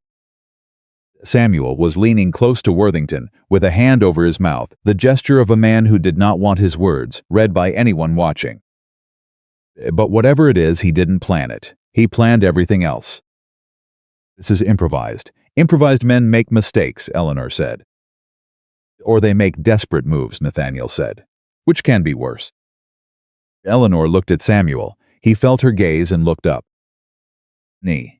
For a moment, just a moment, they looked directly at each other across the courtroom floor, with nothing pretending between them. No concern, no warmth, no cousin-shaped performance. Just two people who knew exactly what was happening and exactly what was at stake. Samuel looked away first. Eleanor turned back to her documents and checked the order and waited. 15 minutes passed. Alderton returned. The room resettled. Worthington stood. "Magistrate," he said, "my client wishes to make a statement." Alderton looked at him for a moment. "This is not standard procedure for the response phase." "A client understands that." He believes it is in the interest of the court's time and the community's well-being to address certain matters directly. Worthington paused. A. He is prepared to acknowledge certain irregularities in the administration of the Havermill Agricultural Trust. The room went still the way rooms go still when a very large stone has been dropped from a very great height and everyone is waiting for the sound it makes when it lands. Eleanor did not move. She did not react. She held her expression at neutral with everything she had, and she breathed through her nose and she waited. Nathaniel's hand found the edge of the table beside her. His knuckles were white. He is prepared to acknowledge. Aiden, Worthington continued, choosing each word with the precision of a man walking across ice, that certain valuations were conducted without adequate transparency, and that the establishment of the trust created evidence of conflict of interest, that. Mr. Worthington. Alderton's voice was quiet and very precise. Is your client acknowledging that the land transfers were conducted at fraudulent valuations for the purpose of personal financial gain? Silence. Worthington looked at his paper. He looked at Samuel. Samuel was looking at the table in front of him. My client is prepared, A.D. Worthington said, to acknowledge that the transfers were conducted in a manner that did not meet the fiduciary standards required of a bank officer, and that restitution to affected creditors may be warranted. That's a yes, Marsden said from the gallery. Mr. Alderton said sharply, my apologies, magistrate. Alderton looked at Samuel directly, not at Worthington. At Samuel, Mr. Whitmore. I am going to ask you to address the court personally. Not through counsel. He paused. Did you conduct the land transfers described in this petition for the purpose of personal finance at the expense of the bank's creditors? Room held its breath. Samuel Whitmore raised his head. He looked at the magistrate.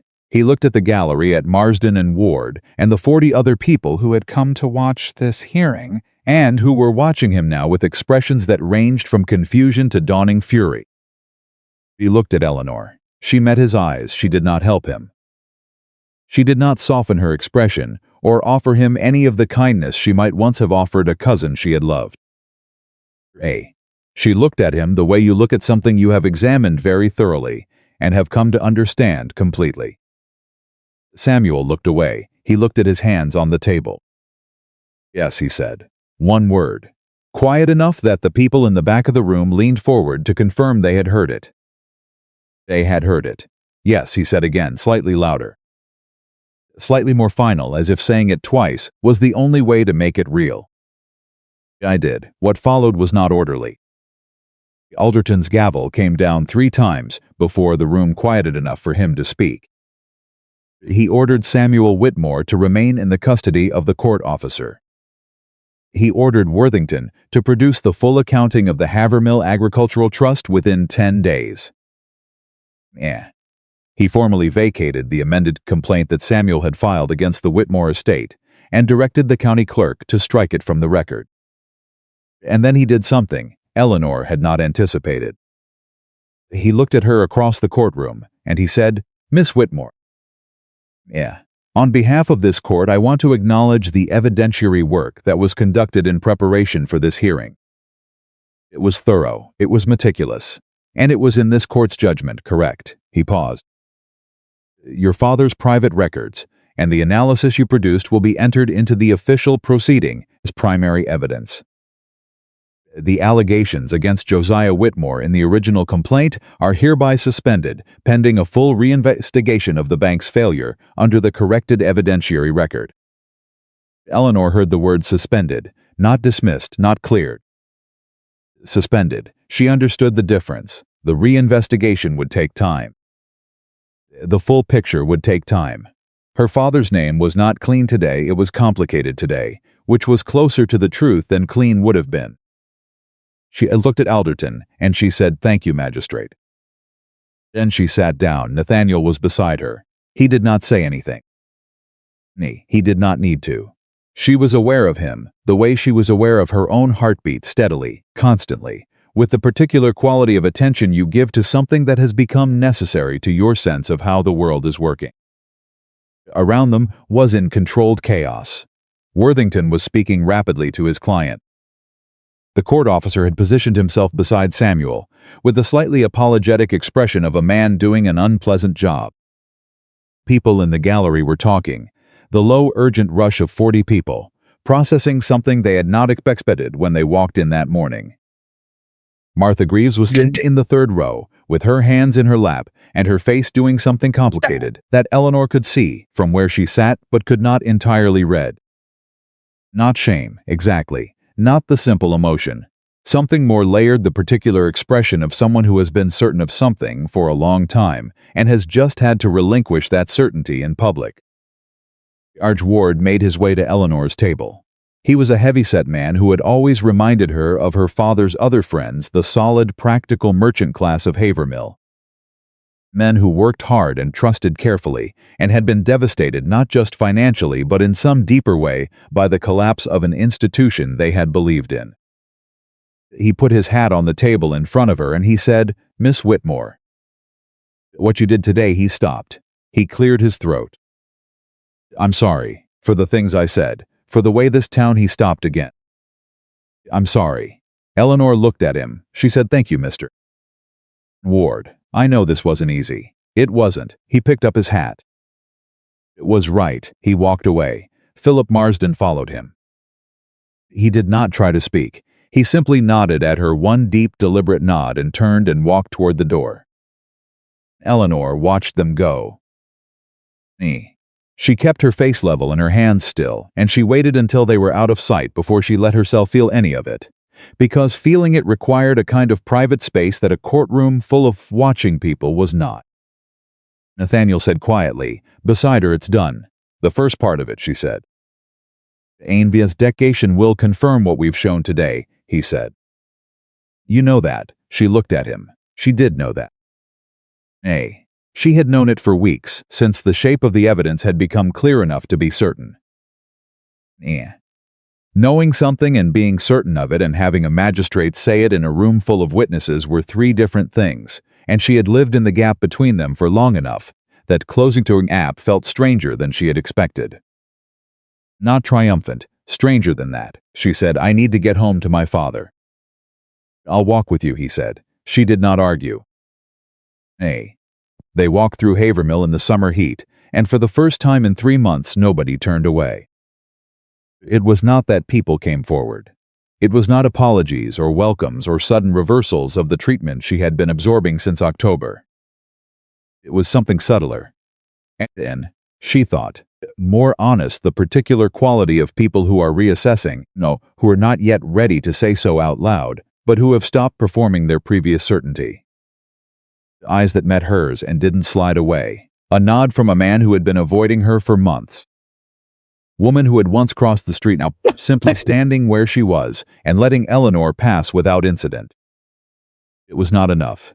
It was a beginning. She was aware, walking beside Nathaniel, of what the town was also seeing, the two of them together, the distance between them, the appropriate distance of two people who are not yet something, but who are moving in a direction. She was aware that this too was becoming a story the town was telling. She was not sure yet what she felt about that. "You're quiet," Nathaniel said. "I'm always quiet," she said. "You're quieter than usual." He glanced at her. "What are you thinking?" She considered how honest to be. She had been honest with him about almost everything else. It seemed inconsistent to stop now. "I'm thinking about my father," she said. About what to tell him. About whether what happened today will feel like enough to him, or whether she paused. He still has to live with what he chose. Knowing about Samuel and waiting too long and the people who lost everything in the months when he knew something was wrong and didn't act. The investigation will reflect that. His name won't be entirely clean. No, Nathaniel agreed, it won't. He knew that, she said. He told me once before the stroke. Before any of this, he told me that the thing he was most afraid of wasn't being ruined. It was being known. She paused. Known for what he actually was. Actual choices, in their actual complexity. She was quiet for a moment. Today made that possible. Whatever comes out in the reinvestigation, it will be the truth. Not the simplified story, the complicated one. She looked ahead. Think that's what he was hoping for. Not to be saved. He understood correctly. Nathaniel walked beside her without speaking for a while. Then he said, "My Uncle Henry, the man your father wrote the letters to." He paused. Wrote back. "Your father's letters weren't the only ones I found." Henry wrote back to your father in the spring of 1817 and told him that the right thing to do was to go to the magistrate. That protecting a family member who was stealing from innocent people was not loyalty, it was cowardice dressed in loyalty's clothes. He paused. Your father didn't act on that advice. No, Eleanor said softly. He also didn't destroy the letters, Nathaniel said. He kept them, every one of them. The ones that documented his suspicion, the ones that showed he knew when he admitted he couldn't make himself do what needed doing. He kept all of it. He looked at her. Anne, a man who wanted to hide what he'd done, would have burned them. Your father kept them. Eleanor felt something in her chest that was complicated and warm and painful all at once, the particular feeling of someone who has been given a frame for a truth they already knew, but couldn't yet see clearly. He was keeping a record, she said quietly, for whoever came looking.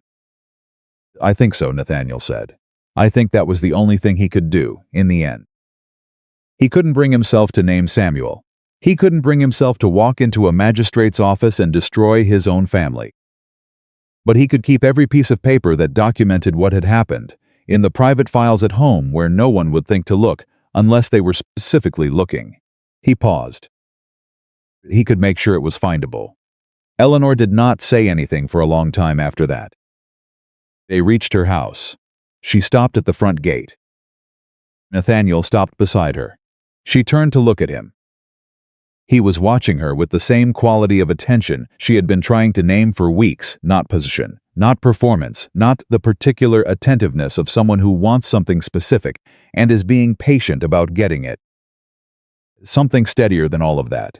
Something that felt, when she looked at it directly, like being genuinely seen.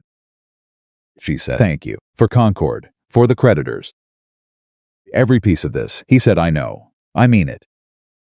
"I know you mean it," he said. "That's why I know." He held her gaze for a moment. "Eleanor, when all of this is settled, the reinvestigation, the restitution process, whatever else Alderton's order requires, I would like permission to call on you properly." She looked at him. The word properly, with all its period-specific weight, its implication of formal intention, its announcement of a direction, rather than just a presence, landed in the space between them, with a precision she had not been expecting, in quite this moment. She said, "You want to court me?" "I want the right to try," he said. "That becomes anything," he paused. "That's yours to decide." "I don't have expectations. I have intentions, which is different." He looked at her steadily. And I wanted to be direct about them, rather than let them sit in the background, where they'd be difficult to address. She looked at him for a long moment. She thought about the ballroom. Nay, she thought about the first morning in the orchard. She thought about 6 days of sitting across a table from each other, with documents between them, and somewhere in the margins of all that work, the gradual, unmistakable growing sense that something was happening that had nothing to do with bank records. She thought about the fact that she had been alone for 3 months with something unbearably heavy. And he had walked across a room full of people who despised her and asked her to dance, and then ridden to Concord and found Arthur Pell and sat beside her through every morning, and been honest with her, and called her by her first name and meant every word of all of it. She said, "The reinvestigation will take several months." He said, "During those months," she said carefully, "I expect to be occupied with supporting the process and caring for my father, and managing the restoration of the family finances to whatever degree is possible." "Understood," he said. "I won't have a great deal of time," she said. "I'm a patient man," he said. She looked at him. She felt something that was not quite a smile, but was adjacent to it. Something in the direction of warmth that she had not felt for long enough that she had almost forgotten what it felt like to move in that direction. "Come for supper on Sunday," she said, 6 o'clock. "And bring your Uncle Henry's letters. I want to read them." Something changed in his face, something warm and real, and not performed at all. "Clock," he said, "Sunday." She nodded once. She opened the gate. She walked up the path and up the steps, and she went inside without looking back, because looking back was not something she needed to do. He would be there Sunday. She was certain of it the way she had become certain of very few things recently, directly, based on evidence, without the need for reassurance. She went to her father's room. He was in his chair. His left eye found her when she entered, neat, tracking with its usual precision better than anything else that remained to him, that eye, that faithful tracking eye. "Sad," she said. "It's done, Papa." Samuel admitted it. In front of Alderton and the whole room. "The amended complaint is struck. Reinvestigation is ordered." She paused. "It won't be simple. They'll look at everything, including what you knew and when you knew it. Your name won't come out of this entirely clean." She held his gaze. "But it will come out correct. The story will be the true one." And I think she paused. "I think that's what you kept those letters for." Her father looked at her. His right hand moved, slowly, with the deliberateness she had learned to read, the deliberateness of a man for whom every movement now required intention, for whom nothing happened accidentally anymore. The fingers found hers. He gripped her hand, and in his left eye, the tracking one, the faithful one, she saw something that she had not seen there in 3 months. Not hope, not relief, not any of the simpler emotions. Something deeper than those, something that might have been, in a man who still had his voice, the word enough. Eleanor held his hand, and looked out the window at Havermill in the summer afternoon, and thought about truth and what it costs and what it gives back, and she thought about a man who would come on Sunday with his uncle's letters. And she thought about the 243 families who would be contacted by the court and told that the process of restitution had begun. Enough, she thought, for today enough. Sunday came and Nathaniel came with it. He arrived at 6 o'clock with the precision of a man who understood that punctuality was a form of respect, and he brought his Uncle Henry's letters in a leather folio that he placed on the table without ceremony. The way you place something you've carried carefully and are glad to finally set down. He also brought, without being asked, a small bundle of documents he had picked up from the county clerk's office that morning, the first formal notices related to the reinvestigation order, which had been processed with a speed that suggested Magistrate Alderton was not a man who let momentum stall once it had been established. Eleanor made supper. It was a plain meal. She was not in a position for extravagance, and had long since stopped pretending otherwise, but it was good, and they ate it at the kitchen table, rather than the formal dining room, because the formal dining room felt, in the current state of the house, like a performance neither of them needed. Delia was present and ate with them and said almost nothing, which Eleanor recognized as her cousin's version of approval. After supper, Nathaniel put the folio on the table, and they read Henry Harrington's letters. There were 7 of them. They covered the period from November 1816 through March 1817, the same period as her father's letters, the other side of the correspondence. Henry's voice on the page was different from Josiah's, brisker, more direct, with the particular impatience of one who had spent his life in commerce and had little tolerance for the kind of moral paralysis her father had been suffering. He had told Josiah plainly in the second letter that what he was describing was a crime and that the appropriate response to a crime was not private anguish but legal action.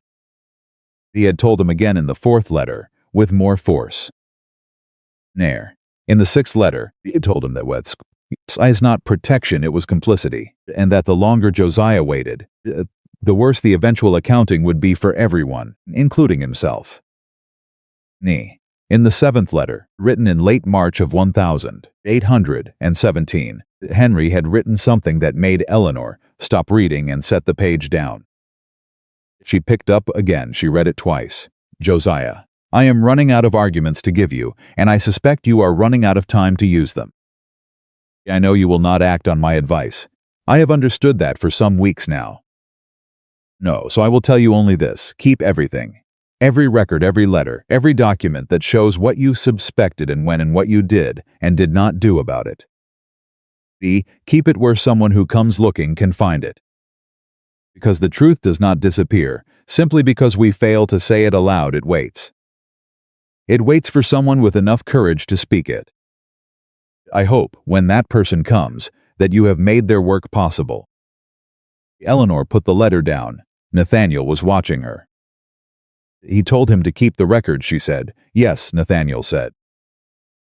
Your uncle told my father to keep everything, and make it findable, she said. Months before the collapse. Yes, she looked at the letter. Yeah. She thought about her father sitting in his private office in the months before the stroke, and going through his files, making sure everything was in order, making sure the copies were complete, making sure that whoever came looking would find what they needed. Not fixing it, not preventing it. By then, perhaps, he had understood he could not do those things. But doing the one thing he could still do, leaving the evidence intact, leaving the path clear. She said he was waiting for me, Nathaniel said quietly. I think he was. Eleanor looked at the folio of letters for a long time. Nay. Then she closed it, and she pushed it gently across the table toward Nathaniel, Nen, and she said, Nay, keep these safe. We'll need them for the reinvestigation. I know, he said. I will. The reinvestigation lasted 4 months. They were 4 months that rearranged everything, not cleanly, not simply, not with the satisfactory resolution of a threads together and leaves no ends loose. Real accounting was never that clean. Real accounting was the painstaking work of going through years of records and building a picture that was true rather than convenient. And the picture that emerged from the Whitmore Bank reinvestigation was complicated in exactly the ways Eleanor had told Nathaniel it would be. That first morning, in the Callaway orchard, when she had tried to make sure he understood what he was walking into. Samuel Whitmore's full fraud was documented and confirmed. A. The total amount diverted through Chasseau accounts and fraudulent land transfers came to $31,000, nearly 3 times the initial estimate. Because the investigators found layers of the scheme that neither Eleanor nor Nathaniel had reached. He was formally charged in September. His trial was set for November. He did not contest the core charges. And his lawyer, working now in damage control rather than defense, negotiated terms that included full asset forfeiture and criminal sentencing, the specifics of which were determined by a Boston Circuit Court, because Alderton, with the particular integrity of a man who understood his own limitations, had recused himself from the criminal proceeding, on the grounds that he had already formed judgments in the civil hearing. Avermill Agricultural Trust was dissolved. The land was returned to the creditor pool. The process of restitution began slow, incomplete in the way that restitution always is. Because $31,000, distributed across 243 families and 6 years of accrued losses, was mathematics that could never fully balance, but it was something. It was more than nothing. It was the difference between people who had been given a thief and an apology, and people who had been given a thief and a check, which was a meaningful difference, even if it was not a complete one. Josiah Whitmore's role was examined too, as Eleanor had known it would be. The investigators documented what her father had known and when he had known it and the 6 months of inaction that had followed. The finding was nuanced. Her father had not stolen, had not directed the fraud, had not profited from it. But he had known, and he had waited, and that waiting had extended the scheme by months and deepened the losses by an amount the investigators estimated at several $1,000s. The formal finding acknowledged his failure of duty without characterizing it as criminal conduct, given his current incapacitated state and the evidence that he had, in the end, preserved the documentation that made the investigation possible. It was not exoneration. Eleanor had never expected exoneration. It was the truth. She had expected exactly that, and it was enough. The first twist Eleanor had not anticipated came in October, 6 weeks into the formal reinvestigation, when a woman named Clara Prentice appeared at her door. Clara Prentice was 63 years old, and had the bearing of someone who had been carrying something heavy for a very long time, and had made peace with the weight, but had not made peace with the injustice of having been asked to carry it. She was the widow Eleanor's father had mentioned in his private notes, the one who had saved for 20 years and lost everything when the bank failed. She was the one Eleanor had thought of most often in the 3 months she had spent building the case, the specific human face she put on the abstract number of 243. Clara Prentice sat in Eleanor's parlor and folded her hands and said, "I came to tell you something." Eleanor sat across from her and said, "Please." "I said terrible things about your father," Clara said. "After the collapse, in public, things I believe to be true." She paused. "I was wrong about some of them. Not all of them. I understand now that your father had failings, and I'm not here to pretend otherwise. I said he was a deliberate thief, and he was not that, and I said it loudly and often and in plain ways for people to listen to." She looked at Eleanor directly. "I'm sorry, not for being angry. I had cause to be angry. But for the specific things I said that were not true."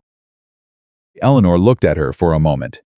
She thought about what the honest response to this was, not the gracious response, not the performed response, but the honest one. She said, "Thank you for coming. I know that wasn't easy." "It wasn't," Clara said. "But I kept thinking about what it must have been like. Knowing what you knew and walking through this town for 3 months while people said those things." She paused.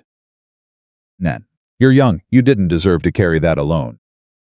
Eleanor said, "No, I didn't." She said it without bitterness and without false modesty.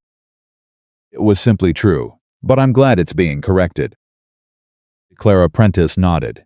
She stood. She said, "The restitution payment I received last week, the first installment, it won't give me back 20 years of saving. Yeah, but I want you to know that I understand where it came from." "Is it possible?" She held Eleanor's gaze. "You did that. Whatever your father did and didn't do, you did that." And she left. Eleanor stood in the parlor doorway and watched her go and felt the complicated weight of being thanked for something that had cost her more than she would ever fully articulate. The second twist came 3 weeks later, and it came from a direction Eleanor had not been watching. Nathaniel's uncle Henry died in late October quietly, in his sleep, but in Boston, at the age of 71. Nathaniel rode to Boston for the funeral and came back 10 days later looking like a man who had spent 10 days being reminded of what matters and what doesn't. He came to the house the evening he returned. He sat in the kitchen. They always ended up in the kitchen. It was that kind of house now. The kind where formal rooms felt pretentious. And he told her about the funeral, and about his family, and about the particular strange experience of going through a man's belongings after he was gone, and finding in the bottom drawer of his desk a bundle of letters tied with brown cord. "Your father's letters," Eleanor said. "Every one of them," Nathaniel said. "Kept them too." He set the bundle on the table. "He kept your father's letters, and my father's letters, and a record of his own correspondence about the bank going back 4 years. More meticulous than I realized." He paused. "There's something else." Eleanor waited. "In his will," Nathaniel said, "my uncle Henry left a specific bequest. To the surviving creditors of the Whitmore Bank of Havermill, Massachusetts, $5,000, to be distributed through whatever restitution process was established by the court." He met her eyes. He had been preparing it since March of 1817, since the last letter your father sent him. Eleanor stared at him. "He knew," she said. "He understood what was happening, and he knew he couldn't stop it, and he started preparing restitution funds before the bank even failed." "He was that kind of man," Nathaniel said quietly. "He believed that when you can't prevent a wrong, you make provision for its correction." He paused. "He never told anyone. He just changed his will and waited and trusted that someone would eventually sort out enough of the truth to make the bequest useful." Eleanor thought about that for a long time. She thought about her father keeping letters. Thought about Henry Harrington changing his will. She thought about Arthur Pell speaking through a kitchen door in the middle of the night because he was frightened but not frightened enough to stay entirely silent. She thought about the ways that people who cannot do the full right thing sometimes do the partial right thing. Leave a door cracked, Aiden. Keep a record. Put something aside, and how those partial gestures. accumulated over time, had been what made everything else possible. She said, "He was a good man. He was complicated," Nathaniel said. "Like most good people." He was quiet for a moment. "I miss him. I didn't see him often enough when he was alive." Which is the kind of thing you understand too late. He looked at his hands on the table. He would have liked you, people who did the hard thing without requiring an audience for it. Eleanor looked at him across the kitchen table. The lamp between them was low. Outside, October had arrived in Havermill with the particular sharpness of a New England autumn, cold and clear and uncompromising. The kind of weather that makes everything feel more definite. She said, "Nathaniel." He looked up. "I'm glad you came to the ballroom," she said. "I know you came because of the bank records. I know you came because of the $4,000 and the numbers that didn't add up." She paused. "I don't care why you came. I'm glad you did." He looked at her for a long moment. Then he said, "I came because of the records. I stood because of you." He said it simply, without performance. "I want to be clear about that distinction." "I know the distinction," she said. "I've known it for a while." Something in his face, something warm and real, and not held back, moved forward. "Sunday suppers aren't enough anymore," he said. "I want more than Sunday suppers, Eleanor." Nair. She looked at him. She thought about the question of what she wanted, not what was prudent, not what the town would say, not what her situation required or permitted, but what she actually wanted when she was honest with herself in the dark, at 2 a.m, where there was nothing to perform for anyone. "Ask me properly, then." He held her gaze. "Yeah." Then he stood up from the table, and he came around to her side and he took her hand, both hands, holding them in his, which was different from the ballroom, where he had taken one hand correctly and danced with her at the appropriate distance. This was different. This was not performance. This was just him, holding her hands in a kitchen, with a low lamp in October outside the window, and the weight of 4 months, the hardest thing she had ever done, finally, beginning to lift. He said, "Eleanor Whitmore, I am asking you to marry me. Not because you need a protector, you have made it abundantly clear that you do not, and not because I feel I've earned it through this business with the bank. Because love isn't accounting, and I understand. I'm asking because I cannot imagine doing the next years without you beside me. I'm asking because you are the most honest person I have ever met, and because honesty is the quality I respect above all others. And because watching you stand in that courtroom with your hand on your father's leather case, and the truth in front of people who had been cruel to you for months, he stopped. He started again. "I have not been the same since that morning." "I don't want to be." Eleanor looked at him. She felt the warmth of his hands. She felt the particular quality of this moment, not a fairy tale, and not a rescue, not one person saving another, but 2 people who had done something very hard together and had come through it knowing each other in the way that hard things reveal, the way that nothing easy ever quite does. She said, "Yes." Joseph Whitmore died on the 14th of November, 1 week after the criminal verdict in Samuel's trial was announced, and 3 weeks before Eleanor's engagement to Nathaniel Harrington was formally announced in the Havermill Courier. He went quietly, the way he had lived the last 14 months of his life, in his chair by the window, with Eleanor's hand in his and the late autumn light on his face. Doctor said it was peaceful. Eleanor, who was with him, knew that it was. She had been telling him things for months, every development, every document, every small victory and setback in the long process of uncovering the truth, and she believed, from the way his left eye tracked her face as she talked, that he had understood all of it. He had followed the story to its near conclusion. That he had known before he left that the record existed and was correct, and that the people who had trusted his bank were being given what restitution the law could manage. It was not the ending she would have chosen for him.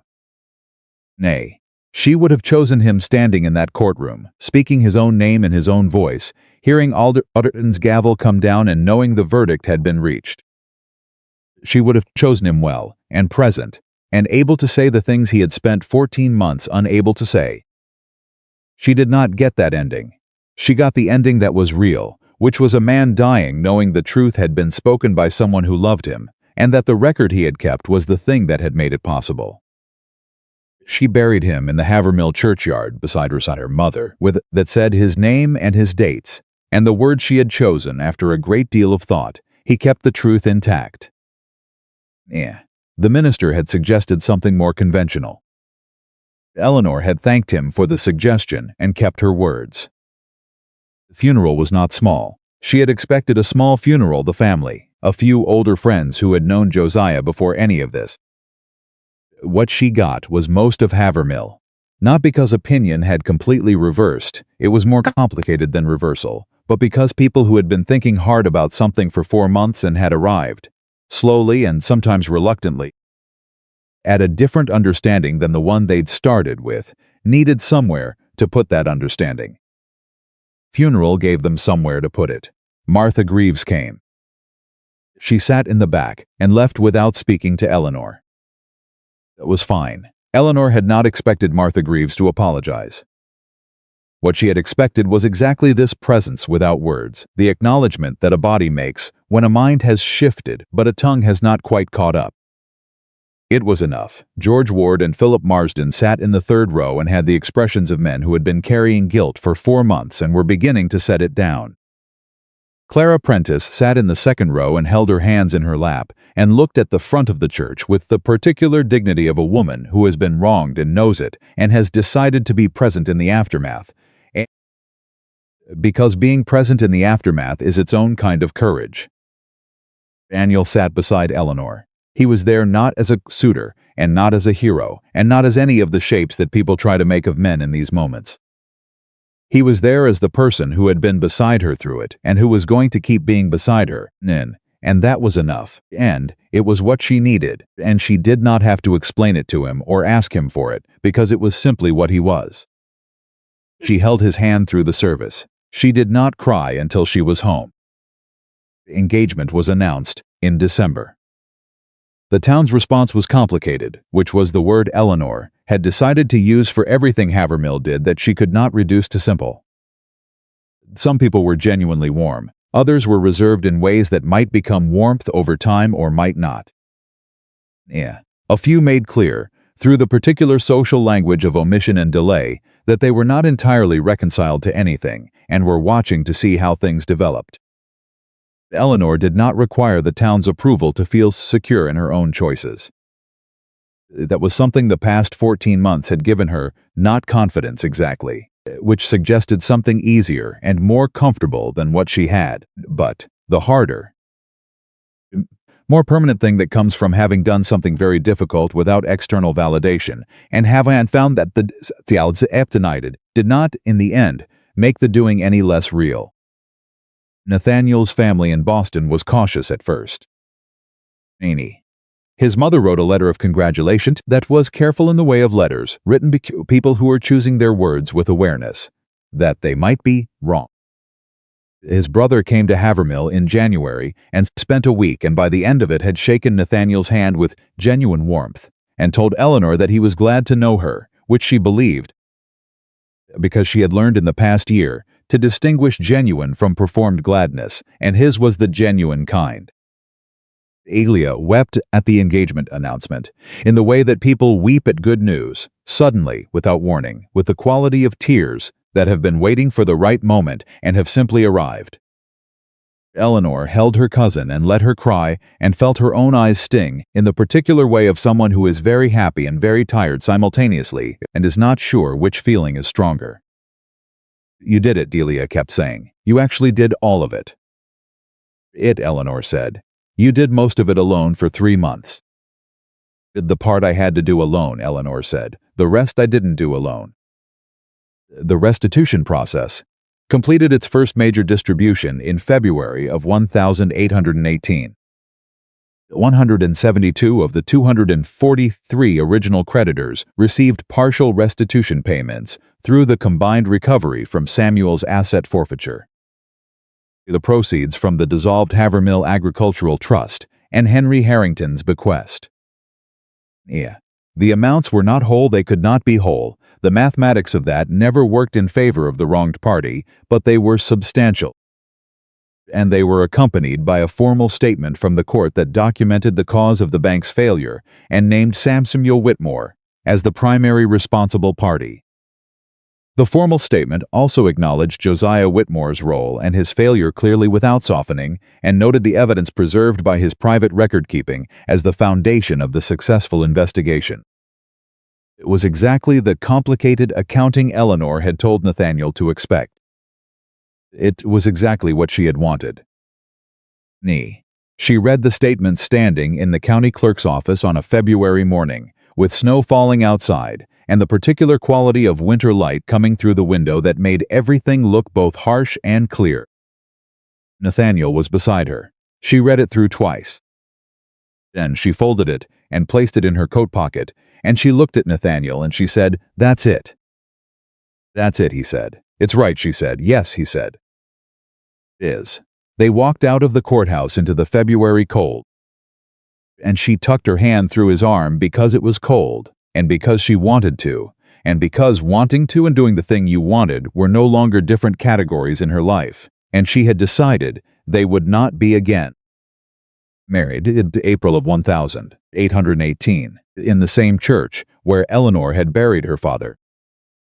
Because she was not a woman who avoided places where hard things had happened, and because the church was beautiful in April, and because Josiah Whitmore had loved that church, and she wanted him present in the only way still available to her. The ceremony was not large. Eleanor had not wanted large.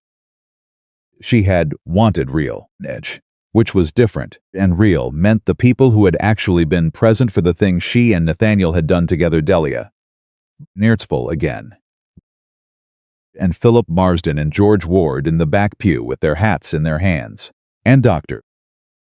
Henley, who had cared for her father, and Arthur Pell, who had ridden from Concord for the occasion, and who had the look of a man who has done something he is finally, fully, at peace with. Clara Prentice was there. She sat in the second row with her hands folded and her spine straight, and when Eleanor passed her in the aisle, she gave Eleanor a single nod, the nod of a woman acknowledging a woman, straightforwardly, without sentiment and without reservation. Eleanor nodded back.